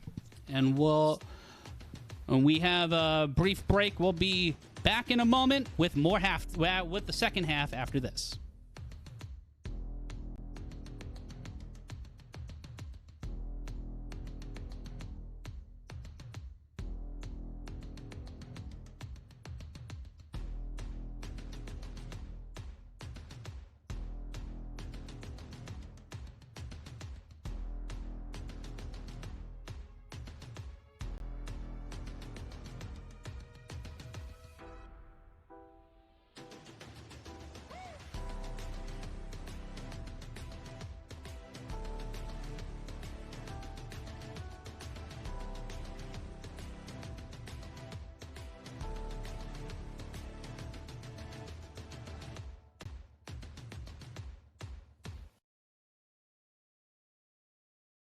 We're back live here at the A7FL Games of the Week as you look live at Beach Grove Stadium in Indianapolis, Indiana, as we see the second half slowly getting ready to start back up as the two teams will take their sides. And Rob, as we look ahead to our 4 o'clock game between the Animals and the Crush, David Tender, Offensive Player of the Year as a rookie, didn't even play a full season.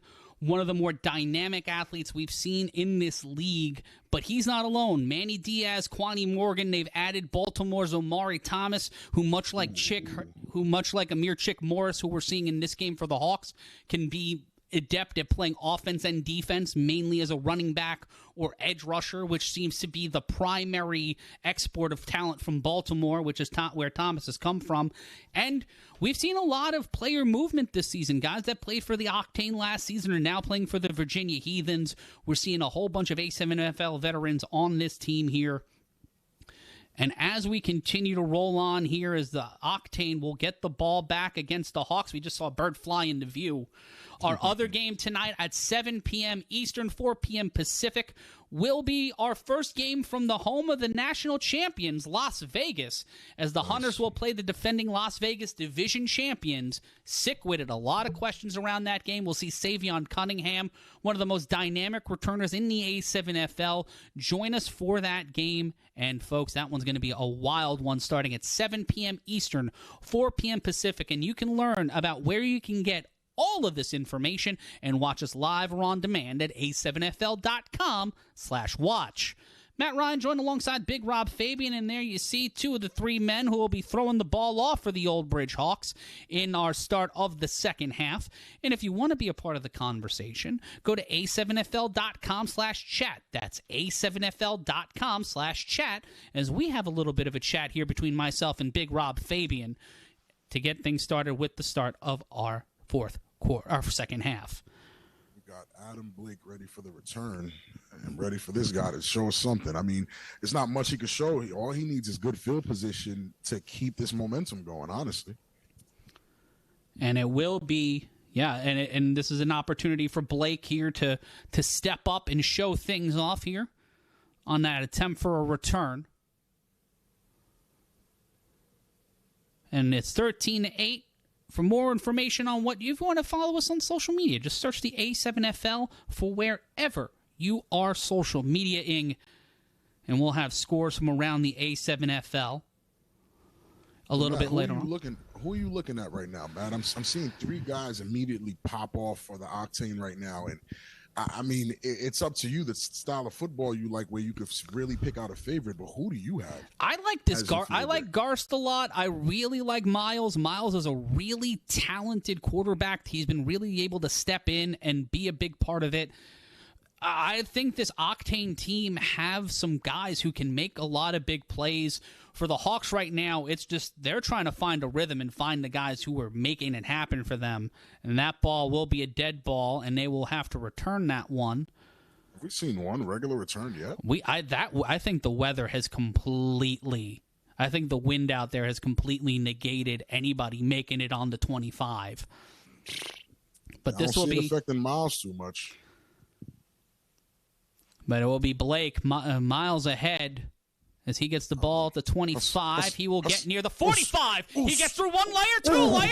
Can he get through the third? He can't, and he's brought down at the 45. Kenyatta Jones, man. Listen, monster. This is one of those guys I like having on the team because he has a lot of heart. But Blake, Adam Blake, that's a phenomenal run. That's great field position. And the momentum doesn't stop, man. Nope. It hasn't stopped. It hasn't stopped. Kenyatta misses this tackle at 6. Easy 6, and with no time off the clock. So, again, the momentum continues. I want to see now if these guys, and they're staying with the squad, the treacherous twins, and Theo Smith and Jaden Miles, and let's see what happens now. And unlike X, we're live on the air right now. The Octane have scored 13 unanswered points, and we'll see if they'll be able to X out the Hawks here in our second half after that dead ball run and untimed down. The Octane with 13 unanswered points, 13-8. They start the half with the ball. Not a lot of time. Throws this one deep downfield. Out of reach. The Don Dada don't got it, and it will be second down. So that's where I see that the pass is being affected the most on the deep ball, which is why I'm very much judging Corey on his decisions to keep throwing this bomb. And mind you, there's been a couple of times where Corey's receivers were, ahead by 1 or 2 steps and the wind took it. Cool. But it hasn't been that always. He's throwing it into double coverage, double, triple coverage. It's not really a good look. It'll be second down as he has now David Larson in the backfield with him. Larson will be set up to the left. 2 wide receivers set. Garst at the top of your screen. The snap. Has time over the middle. Ooh. Can't get it. Oh, are they getting a little shaky, Matt? Because remember now. They might be hearing footsteps. They might be hearing a little something. I don't know what's going on. They look like they're going away from what was working. We're seeing one big shot. And, again, you don't have to do that. You're up. All you got to do is chip and go. There's plenty of time. Like, clock management is huge in these A7FL games. You're not out of the waters. You're not out of the wood yet. Not even close. Not even close. Yeah. Whole lot of football left. A whole lot of stuff on the horizon. And it's 13-8 with 13-20. It'll be third down. Plenty of time. And again, they still go with the Don Dada on the bench, which is odd, but we'll see. They snap it. The pressure. Throw. That's a big quick fella. One over to the big fella, number 19. And Tamar Miller with the catch. That's a man who's usually an offensive lineman, O-line on the roster, but it's always thick boy season in the A7FL. Able to get that one moving. Listen, get excited, big fella. I like that. I don't like that. All right, now let's keep that going. Let's keep it moving now. But that's when you have a guy like Jaden Miles able to survey the field and seeing that they're giving up that tight end spot and he's able to make that play. But again, it's all the short plays that are working. Let's stop going for these, bombs over Baghdad plays. Let's not do that. Let's stay poised. Let's chip away. Like you've got new toys. You want to play with them, and you're trying to test the defense. Whoa. And they still find a way to make something happen. Gain of about 5 on that play. But if we get a replay of that, sweet mother of Batman. Yeah, Chick Morris made a statement there, but I really like this Jaden Miles kid, man. I like him. That's a guy. I'm an offensive lineman by nature. That's a guy I would block for because he sees the pressure, doesn't panic, doesn't make a silly throw. He tries to get out of it. His lineman goes down and gets crushed by another grown man. It's a lot that could go through your mind as a quarterback, but he stayed poised and actually got maybe a yard or 2 out of it, or maybe made it back to the line of scrimmage. Snap. Pressure's on. Pressure's on.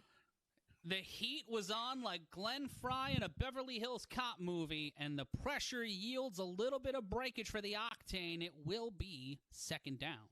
So shouts to the Hawks. Adjustments seem to be being made. You're sending pressure to a certain side, forcing him to roll out. I mean, I thought that was basic football, but, I'm dumb. I don't know. I don't have any championships.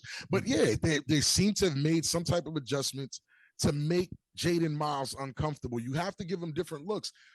In the first half, they weren't sending anyone. They were giving him time to throw. Why are you giving a guy like that time to throw? What are you doing? He's getting it off, and he's rolling. Like, why would you do that? Why? So they're making the adjustments that they need to make. They just need a turnover here or a 3 and out. But again, the Octane still have momentum. They still have the ball, and they got the treacherous twins in the backfield, and Goss is at wide receiver, which is very dangerous right now. 2 wide receiver set. Yeah, you see Garst at the bottom of your screen. Rolls out to his right. Throws deep. Does the quarterback. Big play. Oh. Intercepted, and you can see Beppo. Give me 50, Beppo. Come on, buddy. He's going to need to do some sit-ups, some push-ups, maybe a couple of crunches after that one. They needed that turnover. I'm not going to lie to you. They certainly needed that turnover, yeah.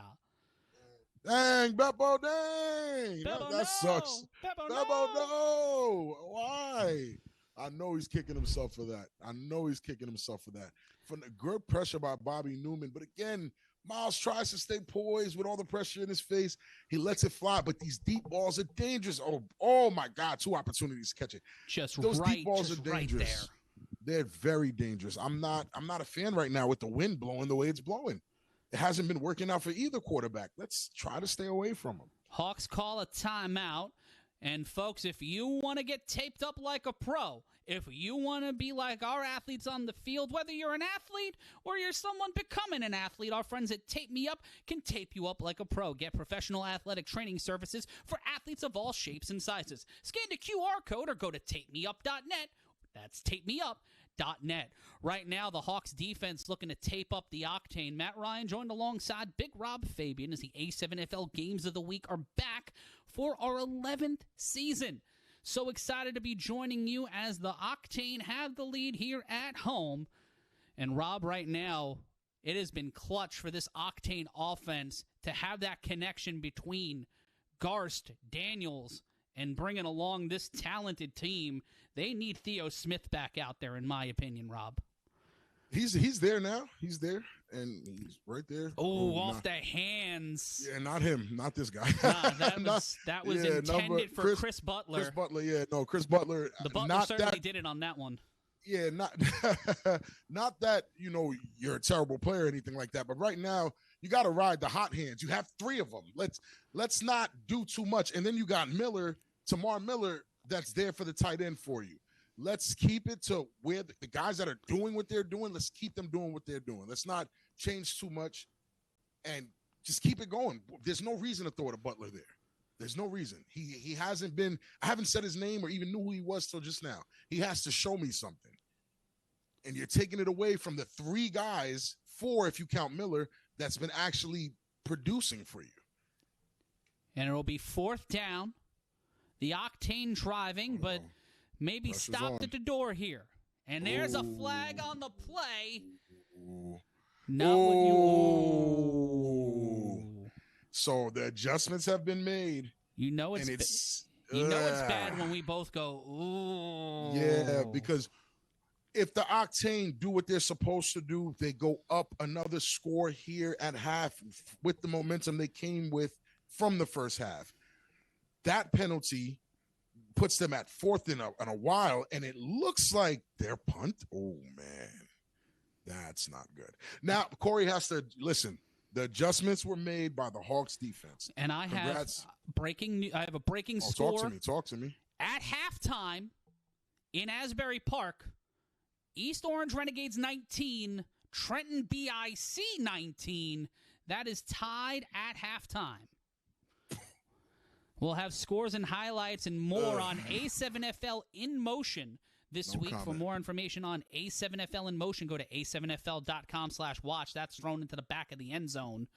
And that will be a dead ball run for this young man. Halado Jones has been making a statement. It's a punt. It's a punt. Oh, it was a fourth down. Right. I'm sorry. First game of the year. I thought. No, it's all good. I mean, Matt, you just said the Renegades and BIC are 1919. I'd be a little discombobulated too if I heard that. I'm still trying to settle myself after that. Shout out to Skeeter 8989 in 8969. Pardon me, in our chat over at Locker Room Chat. Go to A7FL.com/chat. And that is not a great stat line for Corey Hammond. Not at all. Not at all. 4 for 12 on the day, 39 yards, 2 INTs. In a very winnable game. But here's the handoff. Gelato Jones. There's that blocker. Amir Chick Morris with the block. Halado Jones moving the ball downfield. A solid carry there, and it will. I don't know what that man was doing. Yeah. He was either yelling about how a block was set up, or he was just showing us a dance move. Yeah, he was like, that was a very aggressive way to show a dance.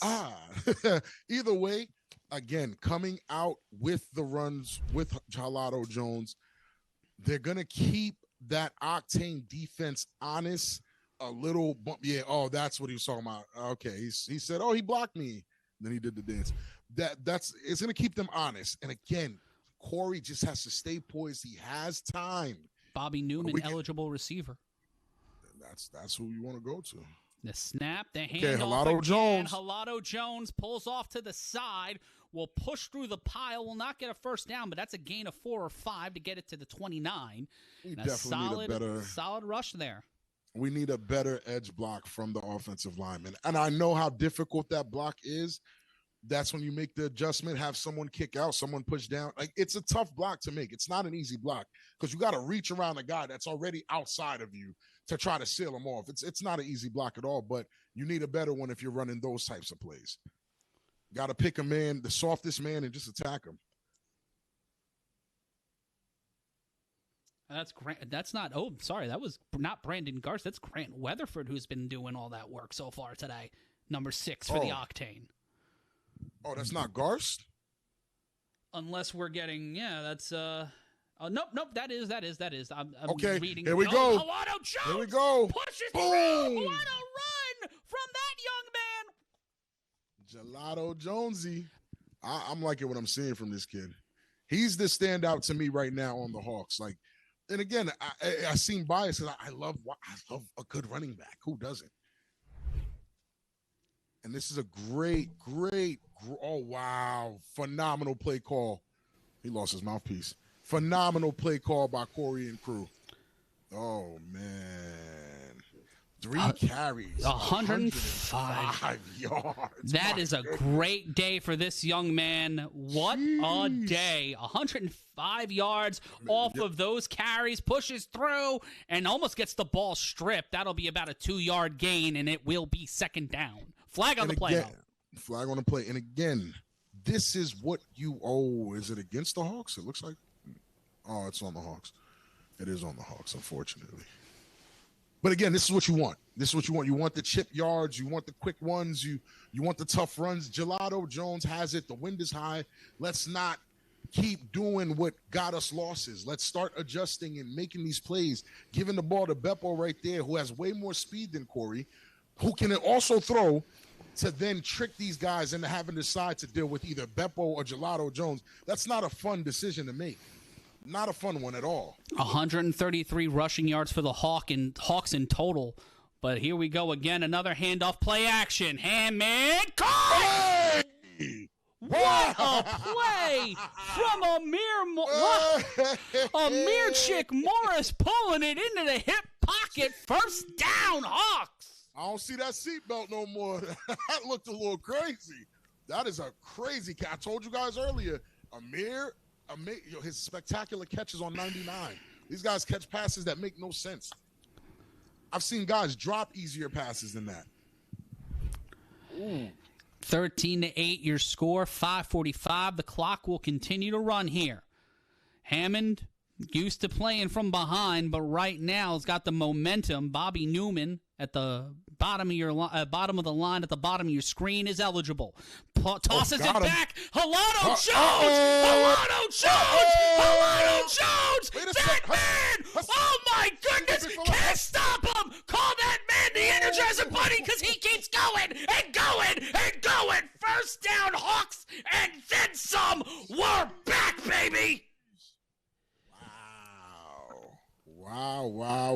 wow.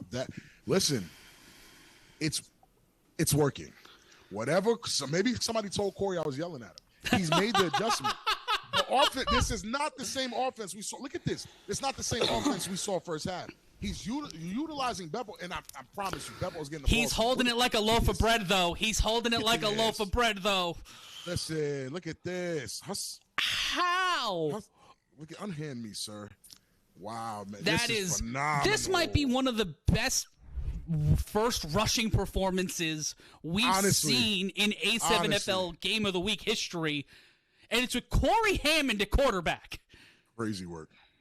Hammond rolls out Corey. to his right. Okay, Hammond throws it. Touchdown, Hawks! Hammond to Bebo. Bepping the board. And we got ourselves a ball game, 14-13. You seen the gritty? You seen the Corey gritty? I'm losing it. There's no way he just did that. He's turning as red as a cherry right now. LaCorey Hammond. Check out Beppo open the entire time, and this is what I'm saying. Stay with it. And look, he can't make that throw. Of course he can. Come on now. Of course he can make that throw. Let's make it then. Let's make that throw. The offensive line was giving him everything they needed and then some. He has plenty of time. Corey Hammond improving his stats. Look at the strut. He knows. He knows. Oh, the camera's on me right now. They're looking. They're looking right at me. Corey, when you watch the replay, remember I called you a bomb. And Bebo will be in at quarterback for the extra point attempt. They will go for one from the 5 to make it a 2-point lead. And if this works, I'll tell you why it works. In motion. Handoff. Bebo keeps it. Rolls to the ground. Sheesh. They were prepped for it. Okay. Yep. Bebo should have threw it, though. Chick Morris was in the back of the end zone, kind of by itself. Oh, looks like a flag. Oh, we got a free play. Oh, yikes. They might have a second chance. He has to trust that Amir might make that play. You throw it up and let Amir go crazy. We'll see. Let's see. Take a look at Chick. Take a look at Chick back at the end zone. Look at that. Hello, He's saying up top. please, Look.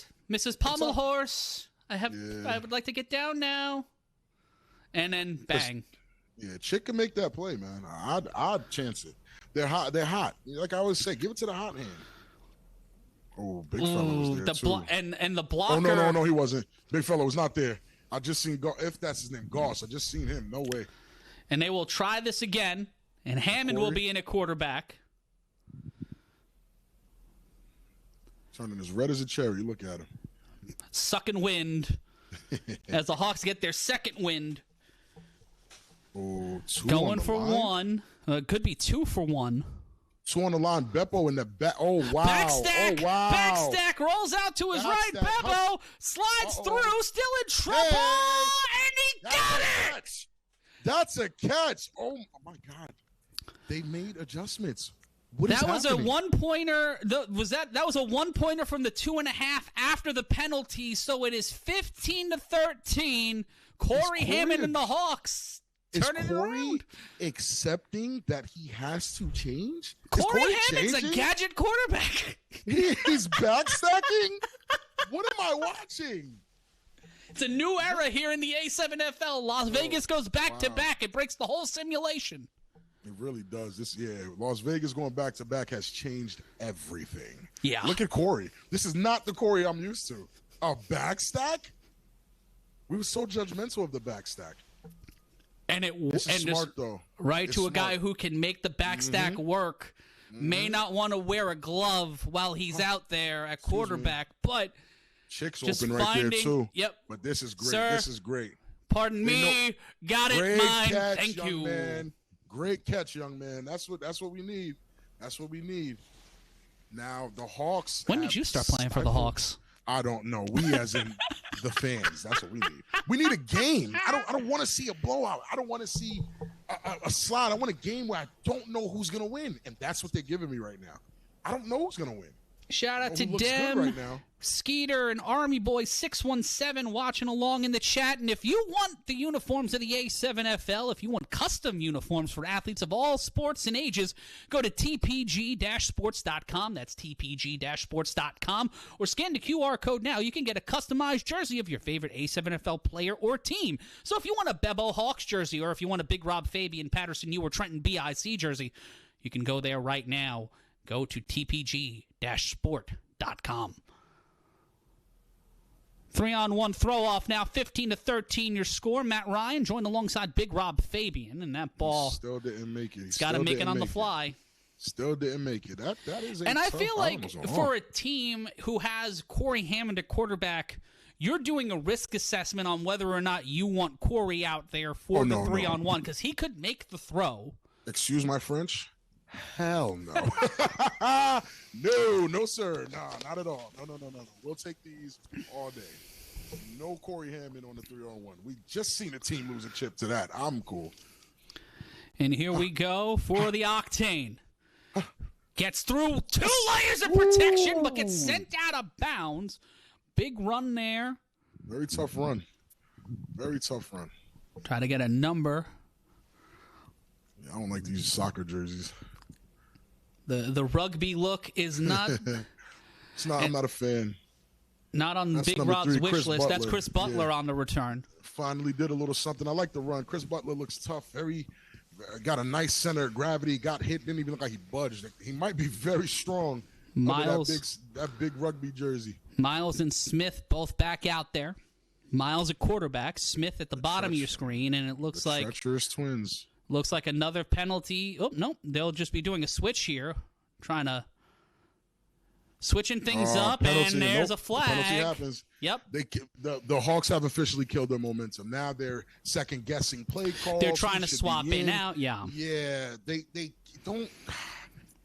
You get to this point where you start feeling like you get three more chances at this. You get 3 more chances at this. You gotta let first down be first down in these situations. But don't go past what you were doing. Like, what you were doing was working. Now you're putting new guys in, and we'll see. Let's see what happens. Everybody gets a chance, right? Everybody deserves a shot. And here we go again in motion. 1st and 15. And they hand it off. The Don Dada gets dotted at the line, and it will be 2nd and 15. Absolute nothing. There's nothing going on there.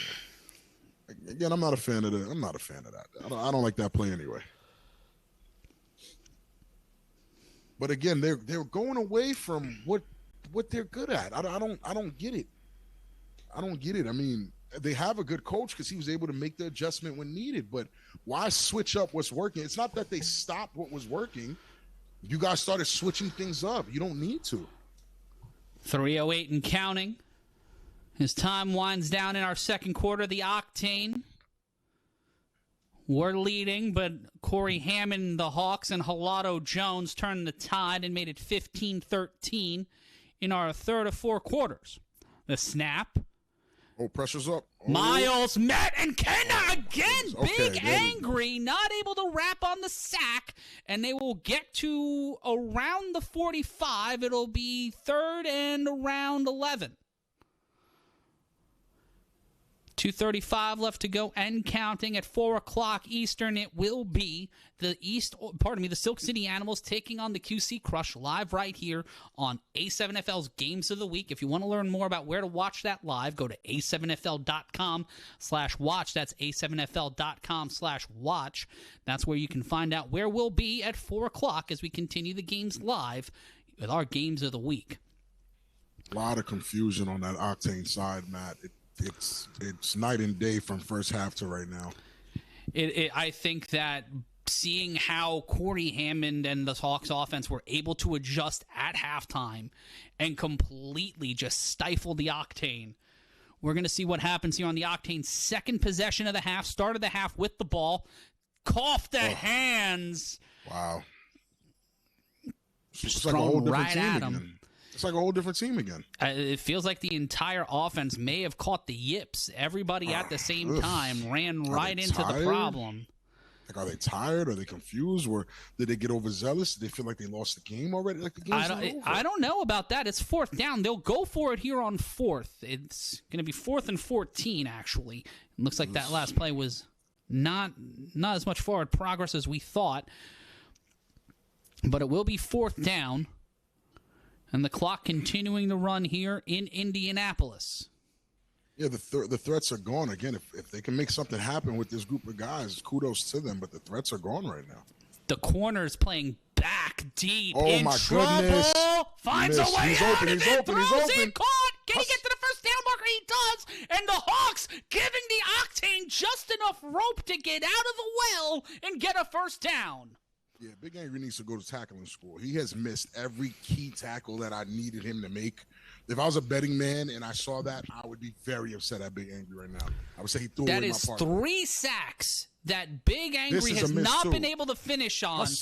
That's not Big Angry. That's no, not this one. Here comes the second one. The second one. Oh. He makes this play. He can't get the tackle. Has him.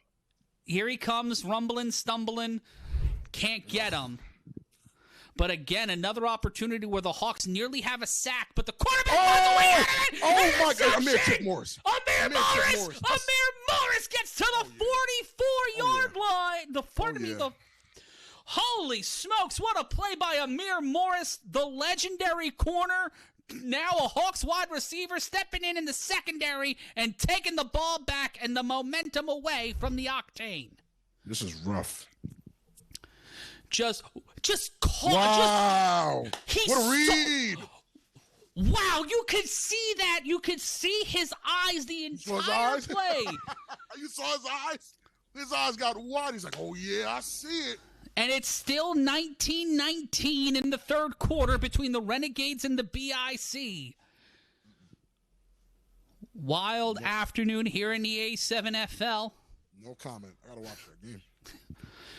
We'll have highlights and more information of that game on A7FL In Motion. For more information on A7FL In Motion, go to a7fl.com/watch. As Corey Hammond taking his time to get back to the line, as it has been a great day for this Hawks offense as they turn the tide. What? I am not sure what Corey Hammond is doing. What he was doing there. He's feeling youthful. He has the dance moves. There's a running back change. I don't necessarily like that. He might be tired. The man's ran for over 115 yards so far today. Gelato's going crazy. Going crazy. As we see the Hawks in the huddle. Again, it's about adjustments, and unfortunately the Octane weren't able to capitalize with the halftime momentum that they had. Now the momentum shift has gone back to the Hawks. If they can score after this turnover here, now the Octane are back in trouble like they were in the first quarter. It's not looking too good right now. The Octane look like they're breaking down. They're switching new guys in because, again, I understand you have a bunch of people on the roster and people, I want to get in, I want to get in, I want to get in. But, guys, sometimes you getting in might not be what's best for the team. It just might not be.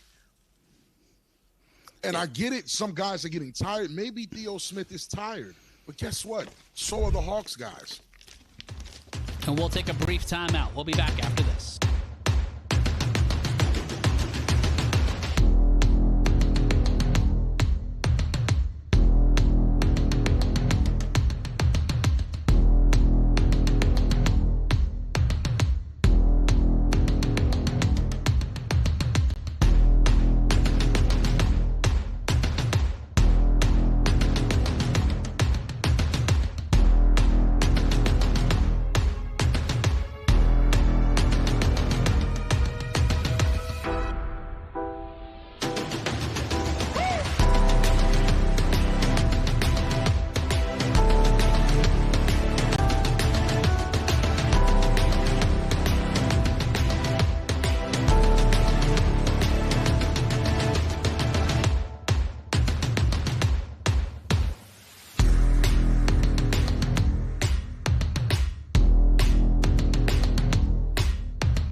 back live here, A7FL Games of the Week. It is 1919 in Asbury Park. We'll have more coverage on that game later, but we are in the midst of a big game here at the start of the fourth quarter. 15-13 your score, as the Hawks and the Octane are squaring off here in our first of three A7FL Games of the Week.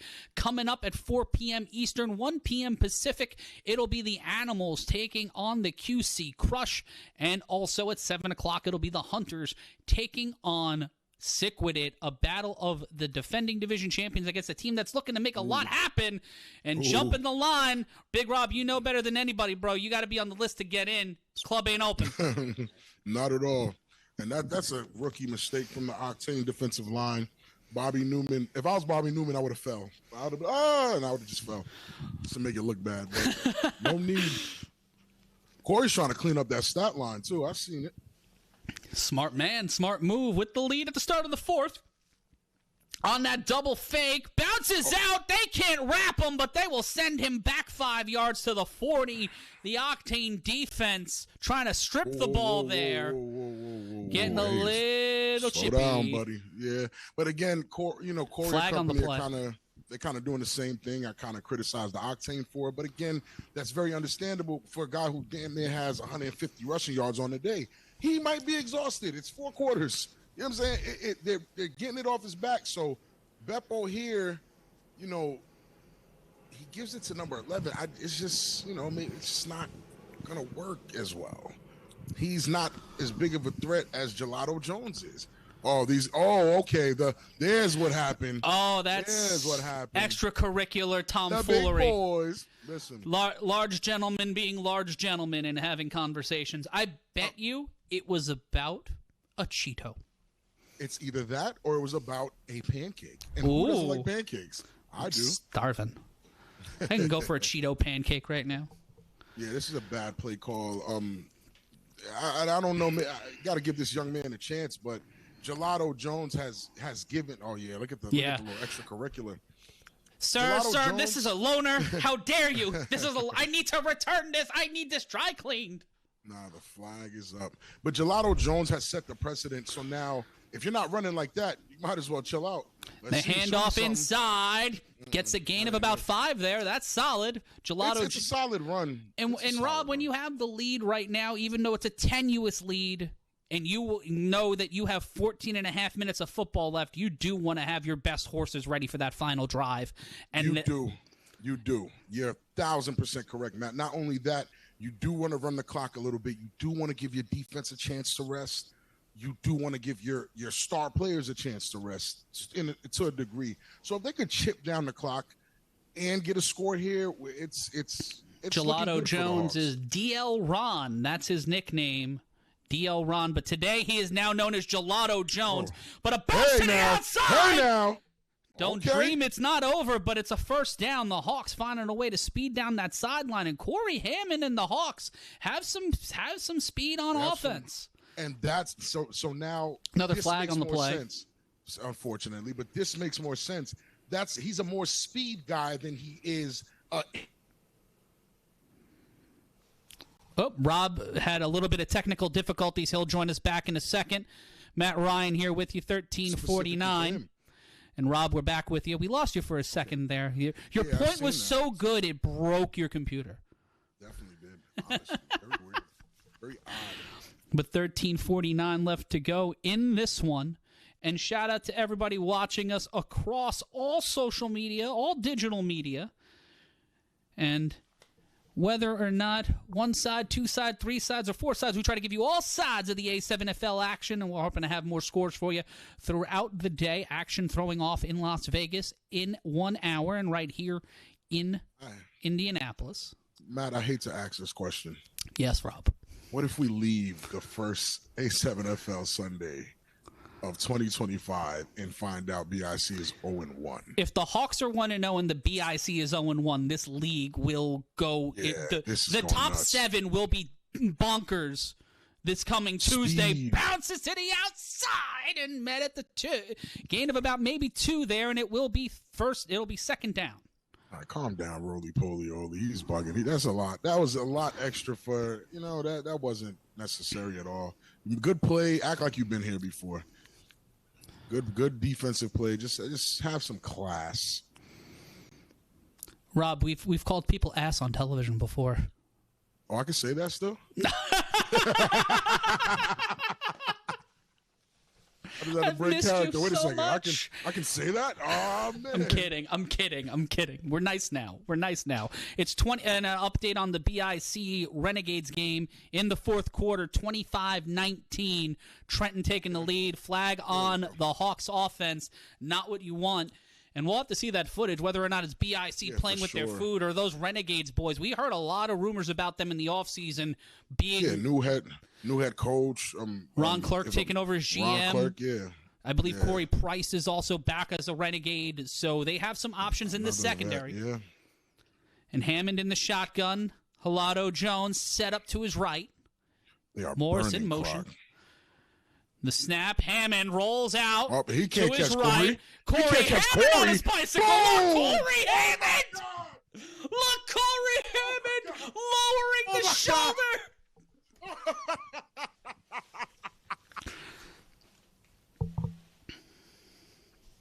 No way. My goodness. Ryan is going to have a field day that highlight. Ryan is smiling right now. He's like, hey, man, maybe I could still do it. Corey just trucks him. He's 73 years old. That's mean. Whoever put that graphic up is mean. Let's see this again on the replay. Rolls out to his right.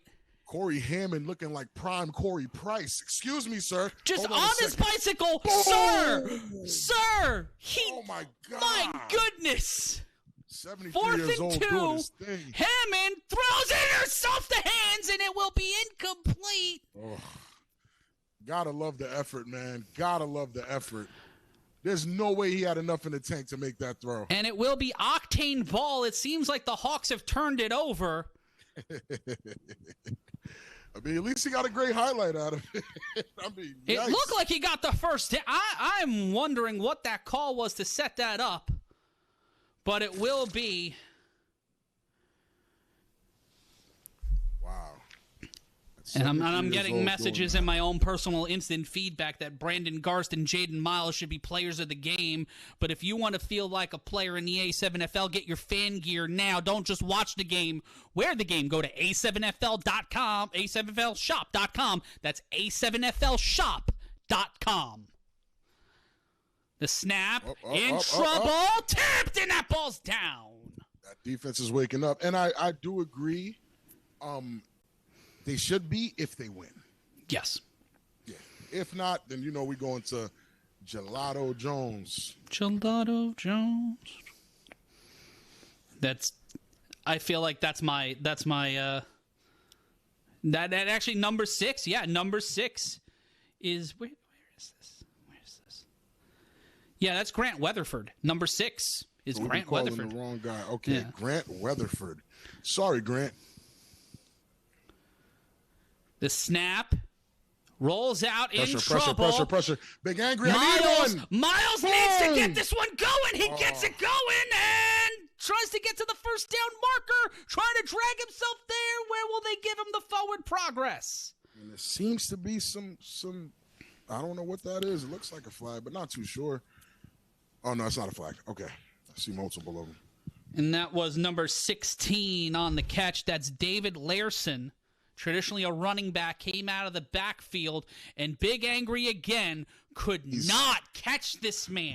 Could not catch Jaden Miles, and Miles above getting that toss. And Big Angry has been in position too many times. That is actually a flag. It is a flag. Okay, I wasn't bugging.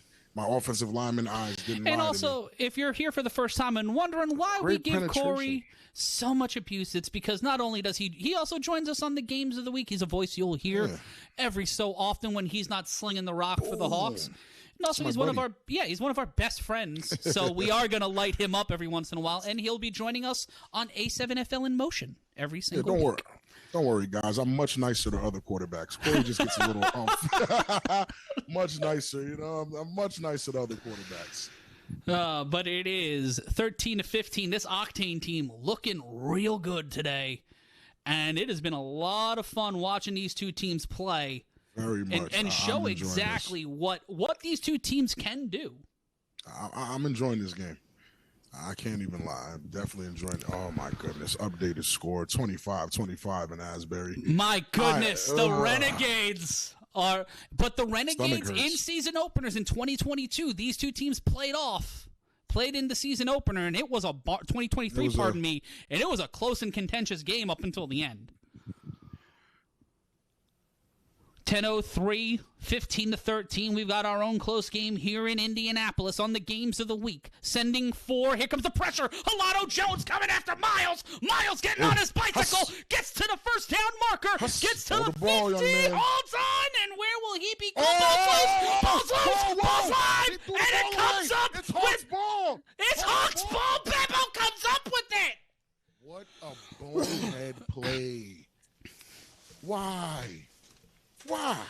Oh, just knocking on the doors of destiny. Why? Why did you do this? And being shown no solicitors welcomed. Oh, let's see what happens here, because this is probably going to be reviewed. This is, he threw the ball, so he gets what he needs. It's third down. He's like a yard shy of the first. My goodness. 26-25 Renegades. Insane. Look, check it out. He's a yard shy of the first on third. He sees big fella and no. Oh my goodness. Is that a lateral, an illegal forward pass, a fumble? What is that? It looks as of now it's a fumble. As of now it's a fumble. Because you can't say intention. Maybe he was reaching out. Because he's well beyond the line of scrimmage. Yeah, well beyond it. So he gets caught up here, and after big man passes him, for whatever reason, he tries. It's a lateral. His body is lateral. If you're looking at the way his body is positioned, he's trying to hand it laterally. Oh, unless this is a weird one. Unless he was trying to extend to get the first. The refs have a. This is a rough one. You got to make that tackle, Bobby. But here we go. Amir Morris almost swatted that ball out too. That ball it's either he's trying to get the first. Yeah, it looks like he tries to get the first. He tries to extend to get the first. But the ball falls out. That's a live ball. That's a live ball if that's the case. Oof. That is bonehead. The Hawks will get the ball. That's bonehead. Yeah, that's bonehead. Oof. That's bonehead. All the momentum in the world right now is with the Hawks. Yeah, all the momentum in the world is with the Hawks right now. 15-13 your score.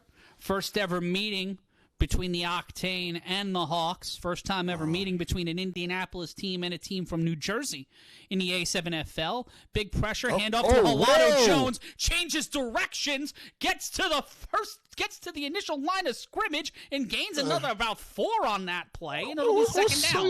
Yeah, what's up with this guy? You think he's Saquon or something? What is going on with this guy? He's dancing on him so much his shoe came off. What's up with this Halado guy, man? What's going on with this guy? He's a lot going on. A possible star in the making situation here. For sure. I'm loving what I'm seeing from him. He's feeling it. You know what I'm saying? So when you're feeling it, whatever you do can't be wrong. I wouldn't be mad at it. I'm not mad at anything he's doing. He's got the heat. He's got the heat check right now. He's got that little heat gimmick underneath his player ID. If you were playing the A7FL video game, right? And pay attention to that clock. Trying to play, just slowly trying to chop that clock down and chew it up. He odds in the process. Halado Jones rips off another 15, if not more. Wow, it's either Halado Jones is just that good, or the Octane's run defense is just that bad, because he is tearing those young men apart. Phrasing, but he is doing it. Like, look at this. Look at the cuts. The vision is there. Great blocks. Great block. Look at Big Angry down the field with the, hey, Big Angry, that's what I need from you, big fella. Great block. Great block, Big Angry. On the offensive side of the ball, Big Angry Garcia has been on point today on the offensive line, but defensively, he's been a reason why it's 15-13, Rob. And I'm starting to think maybe it's because he's overexerting. He's playing both sides of the ball against a very competitive team. So he might not be able to give he's getting penetration on defense. It's just he can't finish, unfortunately. And it will be first down. They hand off again to that young man from earlier, the speedy runner. I like it. They have a little bit of thunder. They got a TNL situation going. A nice thunder and lightning. Listen, Matt. I think Corey is seeing it too, because he can't call the same plays for those guys. And talking to Corey this year, this is the most confident I've heard Corey Hammond since I've known him in the A7FL. This team feels like it has a lot going on, and it does feel like there's been a bit of a shift in the league, Rob. Oh, there's no feel. There's a shift. And that's what happens when Vegas wins a championship 2 years in a row. That's what happens. Teams have to get better. Or else. What else can you do? Oh, my goodness. 10 touches, 100 video game numbers. Video game numbers for Gelato Jones. Hands it inside. Cuts through again. Another big play by this young man. Oh, my God. Oh, my God. Oh, my God. Bye. They called him out. They called him out. I wish they did it. That is disgusting. What? The best part of my job is seeing Rob going this kind of crazy and just knowing I don't have to do nothing. I just let Rob be Rob. But watch this handoff here. Goes through two guys, catches three, and now gets past the big man, gets past number 6, gets through the seam, gets through goodbye, Shana, and a first down for the Hawks. Right there. Maybe right there. That ref went straight to it because he knows. That ref was watching that line like it was nobody's business. 1st and 10, pop up, chicken. More like half shrimp, half chicken, not a full meal. But Amir Moore's trying to get another tutty after an impressive day. And phenomenal defense by the actual Brandon Garst, number 2. Not Grant Weatherford, who is also doing quite good job. Well. He's doing well. He looks like a Garst. That's the problem. He looks like a Garst, and he looks like a Weatherford. I think only you can say that. I look like I should be selling used Yugos outside of a stock exchange somewhere in 1987. I'm just trying to stay youthful and handsome. I don't know. Well, you've got that covered. That's all I'm trying to do. Hey, I'm trying. Matt, don't flatter me, all right? Oh. I'm already that's half my job. Half my job is flattering you. I'm already big-headed enough. Don't do this. And also, if you like what you hear from Big Rob, you can listen to the Crossing Minds podcast every single week, wherever you get podcasts. Listen to Big Rob and V as they give you relationship advice, life advice, and sometimes not so great advice. I'm kidding. But you can go over to the Crossing Minds podcast, and they're trying to cross through the line, and there's a flag on the play. Yeah, this thunder and lightning combo is disgusting. I think they figured out you can't give them the same types of runs. And it was on the offense, so that would be 5 yards the other way. Rough. That looked like it'd been a holding call. But check out the time, guys. That's not a lot of time. They have been annihilating this clock. Corey, this veteran team knows exactly how to use every facet of this game. And I think that's a unique part of gamesmanship that is going to be really interesting this year, is how teams utilize the running clock, how this is going to be a big weapon for them. That was very crucial in the championship against Vegas, the Insomniacs, the champs, and BIC. A lot of that time was run down by the Insomniacs when they grabbed the ball, and they just kept chopping down at the time. Didn't give BIC enough time to recover. 4:26. The handoff to Gelato Jones. Gelato Jones just finding it again, carrying that man to the 5, and he gets propelled to the 3. They'll call him down at the 5. Little banged up on that play. He is a workhorse. Corey, Matt, the impressive part is Corey is allowing his players to play their positions. That's 177 yards he couldn't throw. So he couldn't throw that. So Corey is calling the play. Corey believes in his team. Yeah, these are guys, and watch this run here. This is impressive. We'll go back to that in a second, but that's over. Look at him, man. Just ripping through.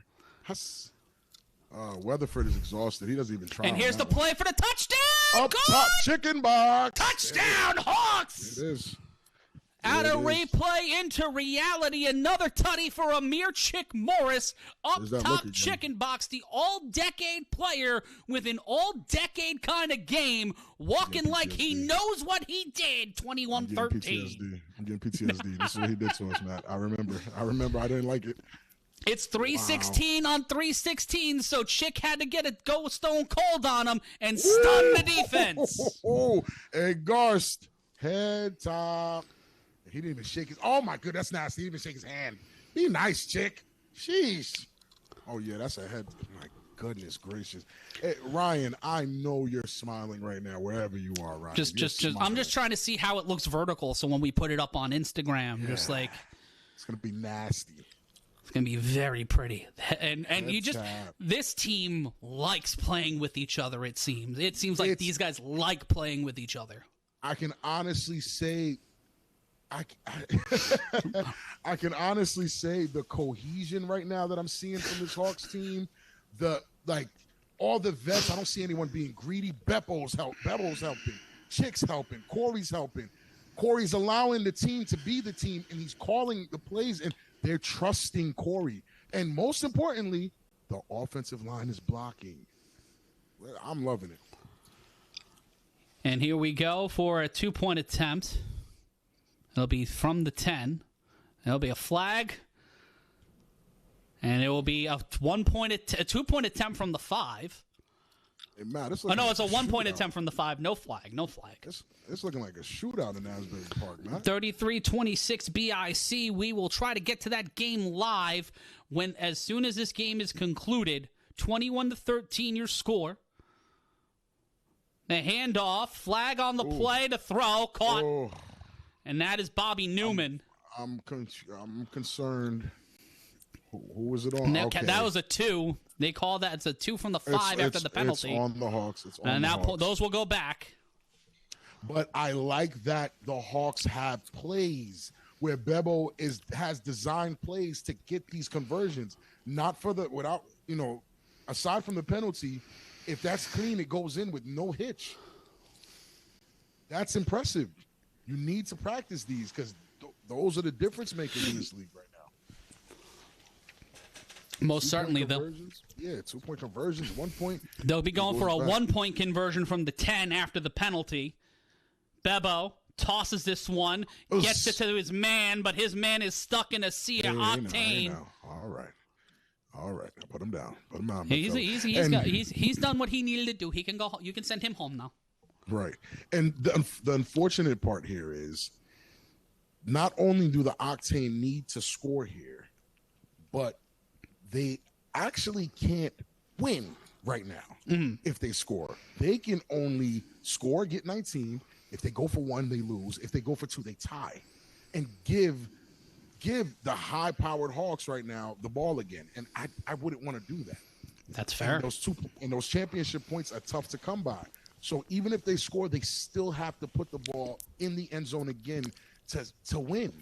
And folks, if you want to if you have an opinion about this game, drop a comment, get a shout out. Download the Locker Room Chat today at a7fl.com/chat or scan the QR code now to be a part of the conversation with me and Big Rob. That's a7fl.com/chat. Locker Room Chat, the official chat of the A7FL.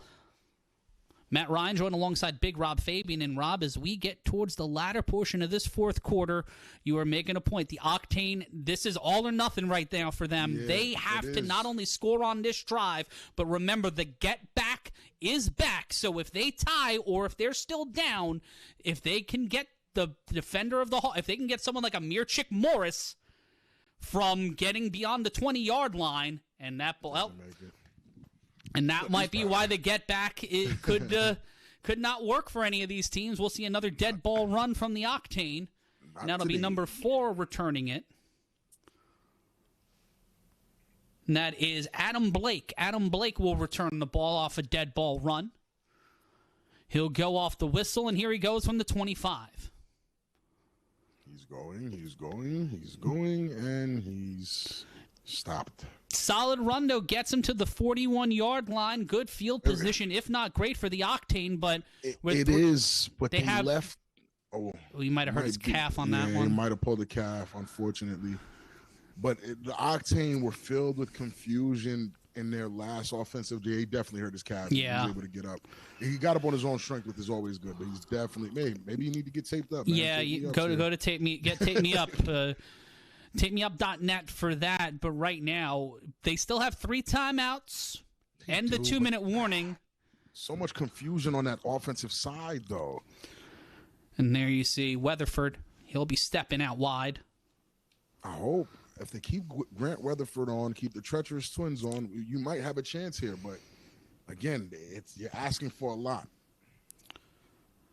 And it will be under 3 minutes now, 2:56 and counting. The snap, fakes the toss, rolls out in trouble. Don't know what that was. Ball came out it looked like for a second. They will lose about 6 on the play, and it'll be first and about 16. You know what that was, Matt? The same confusion that they had the last 2-3 drives. They haven't scored since the second quarter. And the second quarter, and that's exactly where their momentum died. All the fire, all the energy I thought they had, wow.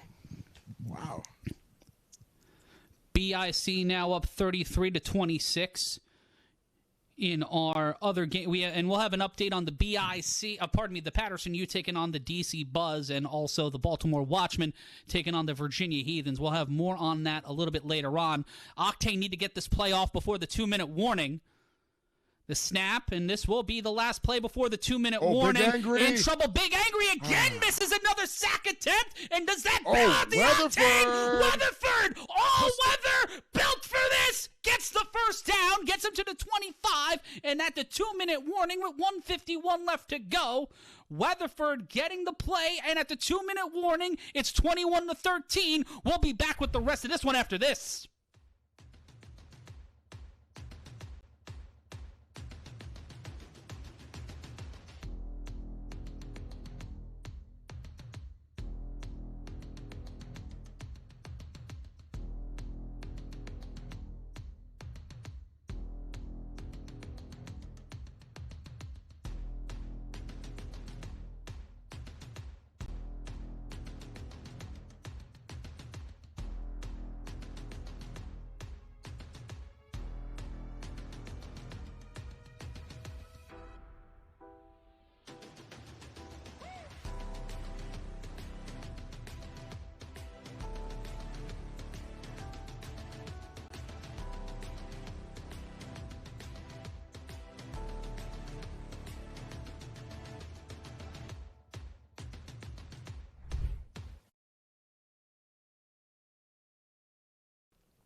And we see here on the replay as we're back with the A7FL Games of the Week.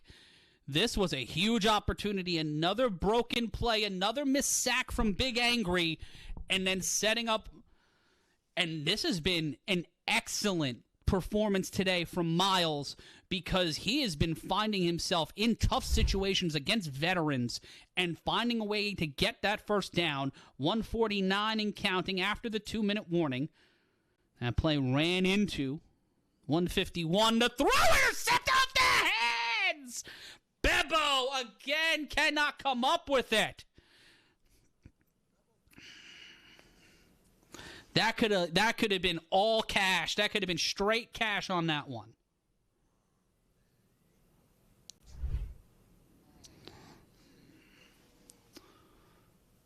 You see there, Bebo right into his hand. He just couldn't bring it in. He caught it at a weird angle. Like if you've ever tried to catch something at that angle, yeah, I couldn't do that. But I'm not a player. That's fair.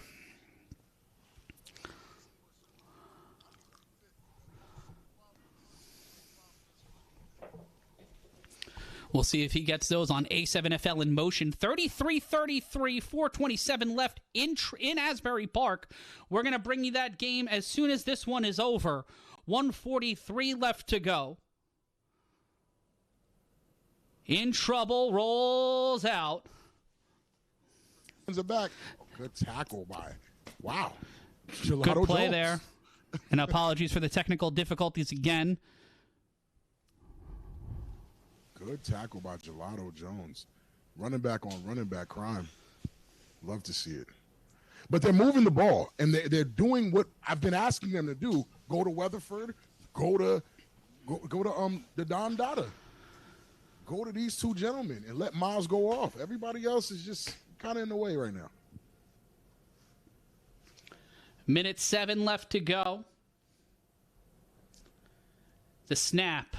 First down. Oh, pressure. Gets through, throws through the pressure out of play, and Weatherford saying that he was open, but there was not an opportunity there for Miles to make a play out of that.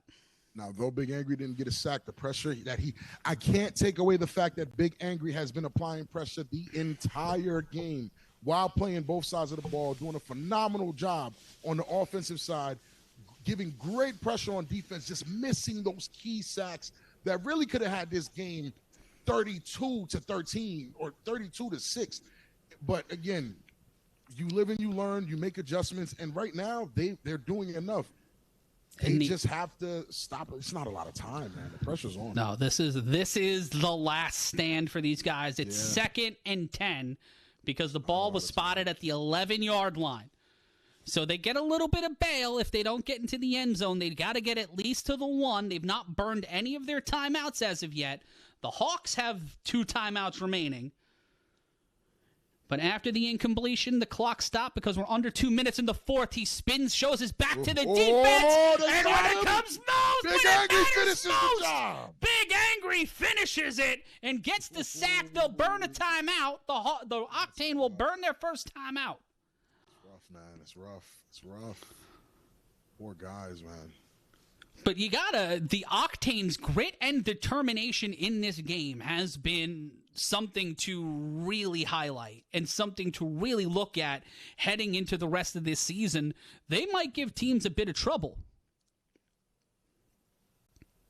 What do you think, Rob? I'm loving it's really the Hawks. Again, there's a shift. Let's just call it what it is. There's guaranteed a shift. There's no ifs, ands, or buts about it. There's a shift in the league, especially in the Northeast, because you have two years back to back. That chip has been out of town. So now you're seeing guys step up. You're seeing Corey play like he has. I haven't seen Corey play like this in years, where he's giving his team the opportunity to be great while taking almost a back seat, but still calling the shots. Now this defense has to step up. They have to show their veteran status. They have to stop these guys here. And they have 2 opportunities to do it. And here comes their chance. 43 seconds left to go.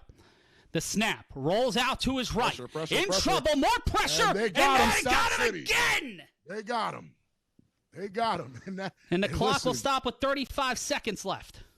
And at this point, I haven't seen this young man get sacked at all in the first 3 quarters of the game to now 3 back-to-back. It's looking like the Hawks have come alive, man. It's looking like the Hawks are here to make a statement, and I'm liking what I'm seeing right now.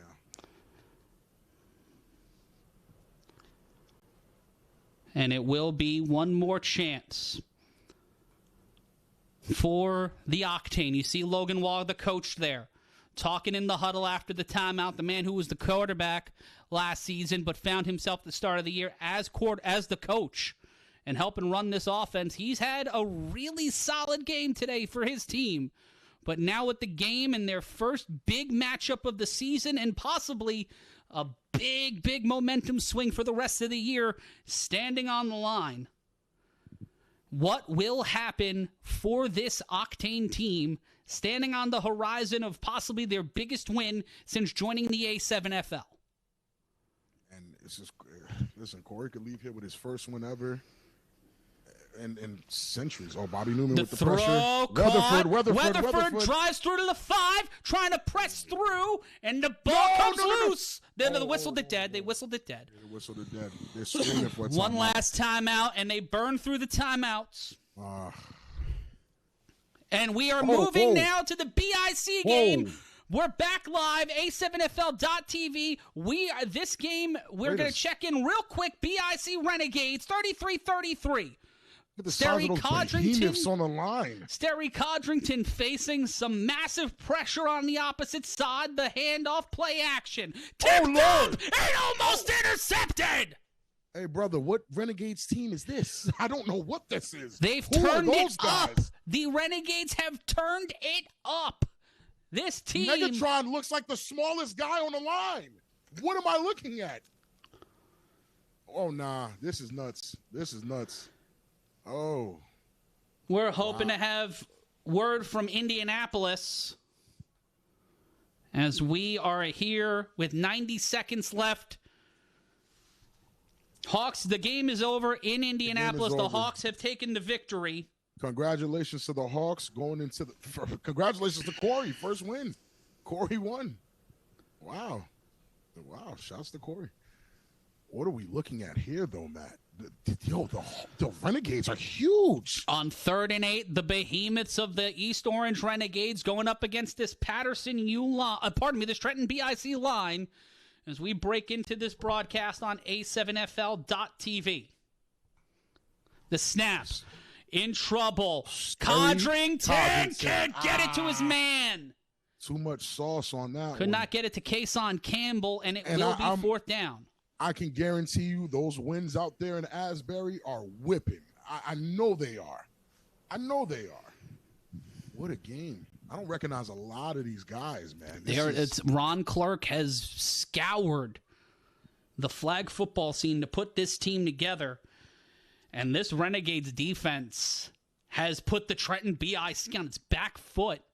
And the offense, it's 33-33. This is not a defensive standoff here right now, Rob. I mean, is it or is it? I couldn't tell you. I didn't watch the whole game, right? But is it that? It's fair. It looks like they've been on equal footing pretty much this entire time. And BIC is kind of getting a redemption moment with the ball. Well, they can keep the ball and keep it last right now. Let's see what's going on. Clock reset to 1:24. The snap. Codrington throws, and that ball hits the dirt, and the Renegades get it back. Wow. Are we looking at a complete shift? It is. Oh. And the final from Indy, 21-13. They're barking. Oh, he threw the fist up. The Silk City Animals, the Silk City Animals will come to us live at 4 o'clock on A7FL.com/watch. You're watching A7FL.TV right now. Renegades and the BIC, 33-33. A new Renegades team stepping up to the defending Eastern Conference champions. But in an update from Indianapolis, it is a final, 21-13. The Hawks are 1-0. The Octane are 0-1. And though the Octane lost, I can definitely say the Octane are very impressive. And someone's asking, why do we play from the hash? It's hash to sideline. Yes. It's hash to sideline. We because it's 7, not, it's 7 instead of 11. 7 yeah. And here's an opportunity. Offense. And Megatron is still playing both sides of the ball, no matter how many. He does not care. Yeah, he doesn't care. He does not care. 4 on the line for BIC, including Ole Bell. The snap. Pressure immediately, and that's caught by the Renegades for a gain of about 7. It'll be 2nd down. Ron Clark doing whatever it is he did to get these guys here. And you got to remember, Ron Clark's first championship was with Rob Clark's still running. The Renegades have no timeouts. They have to score here or force overtime. They're just gonna work it down. I don't think he's getting pressured either. I'm not sure. Let's see. 2nd and 4. BIC send 3. Pressure. Here comes an opportunity. Caught at the sideline. Hey, whoa. Hey, big fella. Spinning. Moving. Grooving. Gets to the 35. Tried to find someone to lateral it to, and there's a tackle by, I believe, Ole Bell. Who is this behemoth? Why is he running like Ashante Worthy? Who is this guy? What is happening right now? The East Orange Renegades have shown up to work today. The BIC seemingly have burned a timeout. 28 seconds left to play. Ball on the 37. Pardon me, the 32. I'm so proud of the Hawks, though. I'm so proud of the Hawks right now. Sidebar. I'm so proud of the Hawks. Those guys. Yeah, that was an amazing really effort. It was. Halado Jones and Amir Morris, too, defensively and offensively. Crazy. And Corey stayed poised. It'll I'm be very interesting proud to of the see what they do against teams when they return to Asbury Park. That when they start, I think that they're going to make a lot of noise this year. I think that looking at this game, week 1 is always weird. Week 1 is Not always this weird. We're This talking is about this is the knocking weird. crown. Yeah, We're talking about knocking the crown off the head of the Kings. They lose this game, the crown is falling. BIC have not lost a regular season game since 2023. Pressure immediately, and he brings him down. Ole Bell. And it looks like Ice Cream, pardon me, former multiple-time Defensive Player of the Year, Isaac Negron, in on the sack, number 52. Oh, I don't recognize Isaac in blue. I don't, and by the way, all you guys on BIC that told me you'd never play on BIC when I asked you to play for BIC, remember, you're breaking my heart. That's Ole, Isaac, Big Mo, Little, everyone. I'm hurt.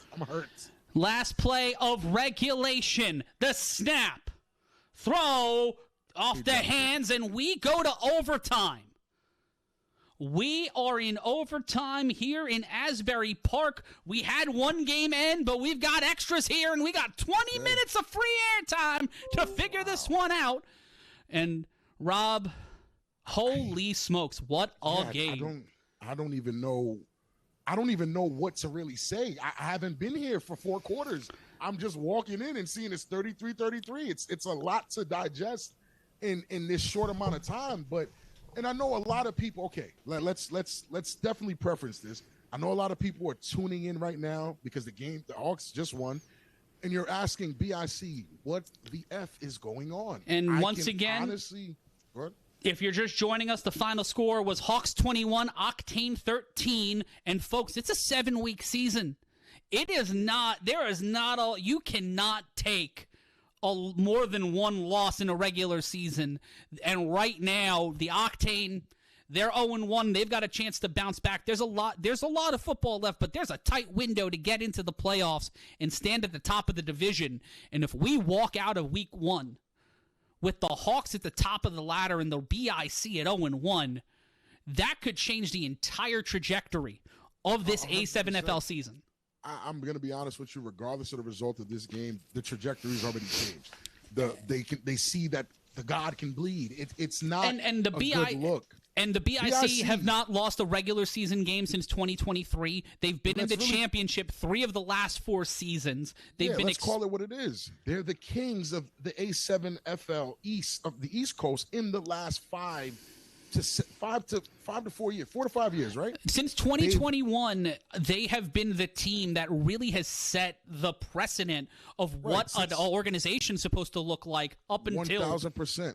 We're talking talent. We're talking wide receivers in Ashante Worthy, quarterback Sterry Codrington, defensive players out the wazoo. So this is BIC is what you look at when you're looking at an A7FL team, minus the Insomniacs, who are the two-time defending champs. To see them fall or even get chipped up by a Renegades team that I probably never said their name in contention with the top of anybody in this league. The Renegades are a team that are historically bad. Every year they're bad. Even when you think they're good, they're bad. 33-33 against a team like BIC that's been at the top for the last 4 or 5 years is shocking. It's astonishing. And when you talk about the East Orange Renegades, a lot of new players on this team, but DeAndre Haynes, the tight end / DN, he's still the guy. Him and his brother, the Haynes brothers, have been stalwarts in this league in terms of being defensive, high-powered guys, and they've been trying to find a way to break through things and establish themselves, and they've gotten close once or twice, but now this is an opportunity to change the entire trajectory of their season and the BIC season. This is insane to me. Renegades have retooled, refueled, and come out swinging with a guy like Ronald Clark, who again, you could argue it to the moon and back. Ron Clark is one of the biggest hitters in this league has ever seen. He's one of the best defensive players this league has ever seen. So to now go from all that to now shift to a manager position and bring in these players that can make a difference, and they're actually making a difference, I'm kind of in awe right now. And we will hope to get the clock fixed in Asbury Park. Overtime has started. Texas shootout rules. So, Rob, you've been in an A7FL overtime before. Texas shootout means they start off at the 35. Each team gets a chance to score. I believe that if each team gets a chance to score, if you don't score, they keep going until somebody doesn't. Keep going until somebody scores, and if that somebody isn't you, you lose. It's as simple as that. And the ball will be at the 25, pardon me, because they were talking at the 35. So, wow. So we get to really see. I don't see. Codrington snaps the ball, throws it down to the ice cream truck, could not get it to him. First stop and score will win this one. It looks like the weather has been playing. Asbury Park week 1 is always a little... Yeah, for sure. It's always I remember playing in the monsoon once, watching people play in the monsoon. One thing that I'm noticing right now, and again, granted, we just got here. This is OT. That was a lot of pressure on Sterry Codrington right out the gate just now. I didn't see... And in the Renegades were already known for having... One of the dominant defensive lines in the league. Defensive lines. And this is before these guys showed up. You know what I'm saying? But I don't know. It'll be second down as we are in overtime. The defending Eastern Conference champions, the Trenton BIC, with a lot riding on this one. The Renegades looking to have a star-making turn, play action, throws, and again cannot get to Ashante Worthy. And I just have to assume the wind is whipping because Asbury Park wind is nasty. And nobody wants to be. I don't know who wants to be at Asbury in the beginning of the season. It's bad. It's very bad. It is more ideal to be on the road than in Asbury, some do say, in week 1 because of what could happen with the weather. The BIC and the Renegades, the only two teams playing in Asbury Park this afternoon. I mean, if I'm the Insomniacs or I'm the U, am I looking at this Renegade teams like, hey, are these guys trying to get into the party or what are we doing here? Like, who are these guys? Are the Renegades on your radar? 2 wide receiver set. Codrington throws this one over the middle. That's to Ashante Worthy. Ashante Worthy will get to the first down marker, and they will move the ball down the field. It'll be 1st and 10. And the man who is... It's always one thing to watch this game and judge BIC on the things you feel like they are or are not doing. The reality of the situation is you really don't know anything about the Renegades right now. We don't know. We're only watching... And could it be BIC? And it's the first game of the season, so it's tough. It could be a lot of things, but the Renegades might be good. They might be actually really good. They've been showing up. They've been a team that's been knocking on the door of the top 3 teams in the Eastern Conference for quite a few years, but have never been able to have the consistent quarterback to get them over the hump. They've always had players who can who can make a difference. But now, knocking on the door of a huge upset. The play action, that's a handoff to Baskerville. Trey Baskerville driving through. Trey Robinson to the 1-yard line. Trey Robinson, the former Insomniac, a former A7FL champion with the Insomniacs, went to the BIC last season and gets them within 1 yard, showing exactly why he's there. Trey Robinson in the slot. I've been doing Trey Baskerville research all week. Where is he at? I was under the assumption he was going to the Animals, but I have not. I was told he was going to the Animals. Whether or not that is true. If I was him, I would have went home if I was him. I'd have been right. If he was on this Renegades D-line right now. What? My goodness. He could go play wide receiver like he always wants to. Now they don't need him on that line. Look at the size of those guys. That is a look at just massive amounts of humanity. Robinson set up with the ice cream truck. He's going to run it in? He hands it off to the ice cream truck, and he gets to the 1-yard line. It'll be second down. That's a good play call. I'm not going to lie to you. It's just he ran into a really big guy. That's a big guy up there. But that's a very good play call. That was a very good play call.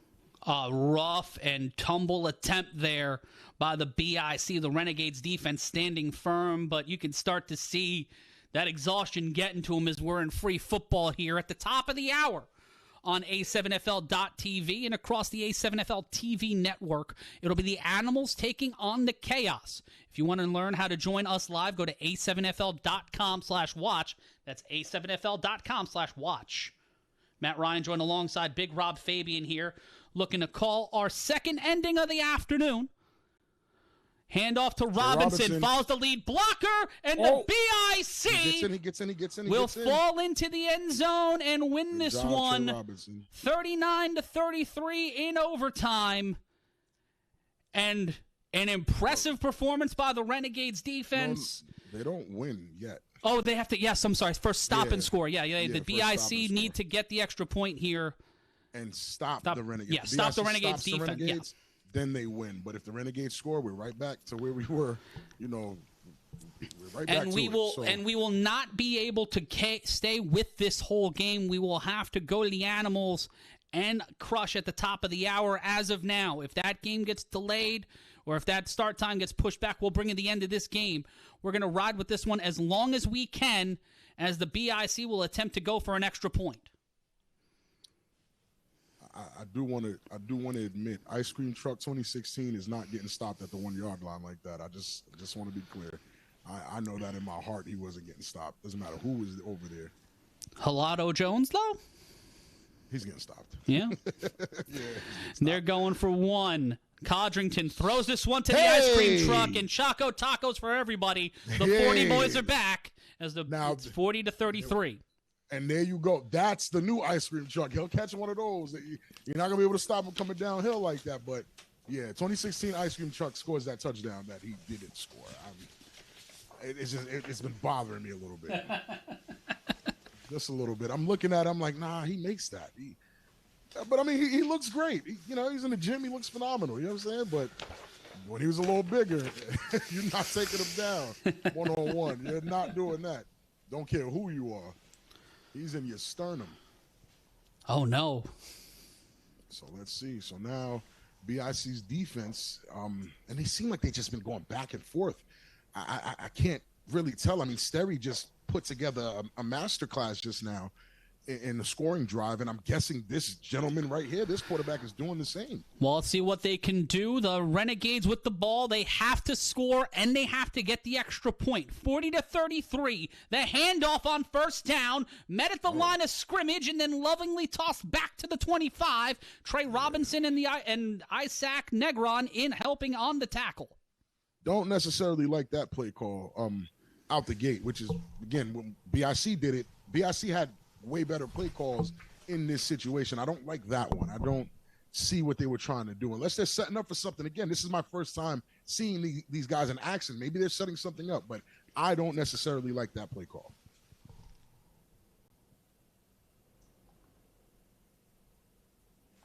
And it will be 2nd and 9. They gave him a yard on that one. Okay. Matt Ryan joined alongside Big Rob Fabian. We are live from Asbury Park Stadium. At the top of the hour, we'll bounce back right to Indiana for the Animals and the Crush. Big stand here for the Renegades. 2nd down. Move back up to the line. Everybody will shimmy up and shimmy back a bit. The snap, the screen. Here's a chance. They try to get the first down. They do. Oh, my goodness. And now it's 40-39. Is that Kyle Ward? That was Kyle Ward. Wow, man. Kyle Ward, who has more jerseys than Isaac Negron, probably. He was on every team, but now he's on the Renegades doing numbers. That speed, he has not slowed down at all. He hasn't even lost half a step. This is oh, man. What a play. But now it's the speed in which they scored that's concerning to me. It was a little too where BIC had to they made a plan and they scored. It took a little bit, though. These guys just did it in 2 plays. They're putting BIC, you know what I'm saying? They're putting them back out there. If they not rested enough, then I don't know. They're going for 2. They're going for 2, Rob. They want to win the. Oh, okay. Hey, man. Hey. All right. Okay. Do you give that up to just go for the stop here? Is this it? Hey, man. I can't. If they do it, message received. If they don't, better luck next time. I don't know what to tell you. I'm watching right now. I have no clue what to tell you. They're going to be sending looks like only 3 and a flag on the play. Oh. Hopefully it's not. Is it a timeout call, I believe? Hopefully it's not on. BIC cannot afford to get backed up at all because a 2 point from the 5 is insane. Unsure what happened. Oof. Win or lose, do you think the message has been sent? Yeah. It seems like a timeout was called by the Renegades. If I'm Ryan Shamar, who he's going to listen, is like, why is Big Rob saying my name? If I'm Ryan Shamar, am I looking at this game like, damn, like, I got humming. Yeah, like, are we out of the running? What's going on? And we apologize for the weather interference coming from Asbury Park. It is a dreary day here in the Northeast. Clouds everywhere. A little bit of sun poking out now. I need some stats. And right now, going for 2 from the 10-yard line. The East Orange Renegades have the weight of the entire A7FL community on their backs. Do they feel it? I don't know. I don't know if they feel it. But BIC just dialed something up on defense. Let's see if it works. Look at the size of this behemoth, number 15. Big bodies at the top and bottom of your screen. The Renegades trying to win this one, and the throw, and he gets it! No, he dropped it! He dropped it! Whoa! Talk about, that is, he dropped it? With the entirety of the A7FL watching. With everything on the line, the East Orange Renegades get jammed up with their hands covered in jam as the BIC get the win.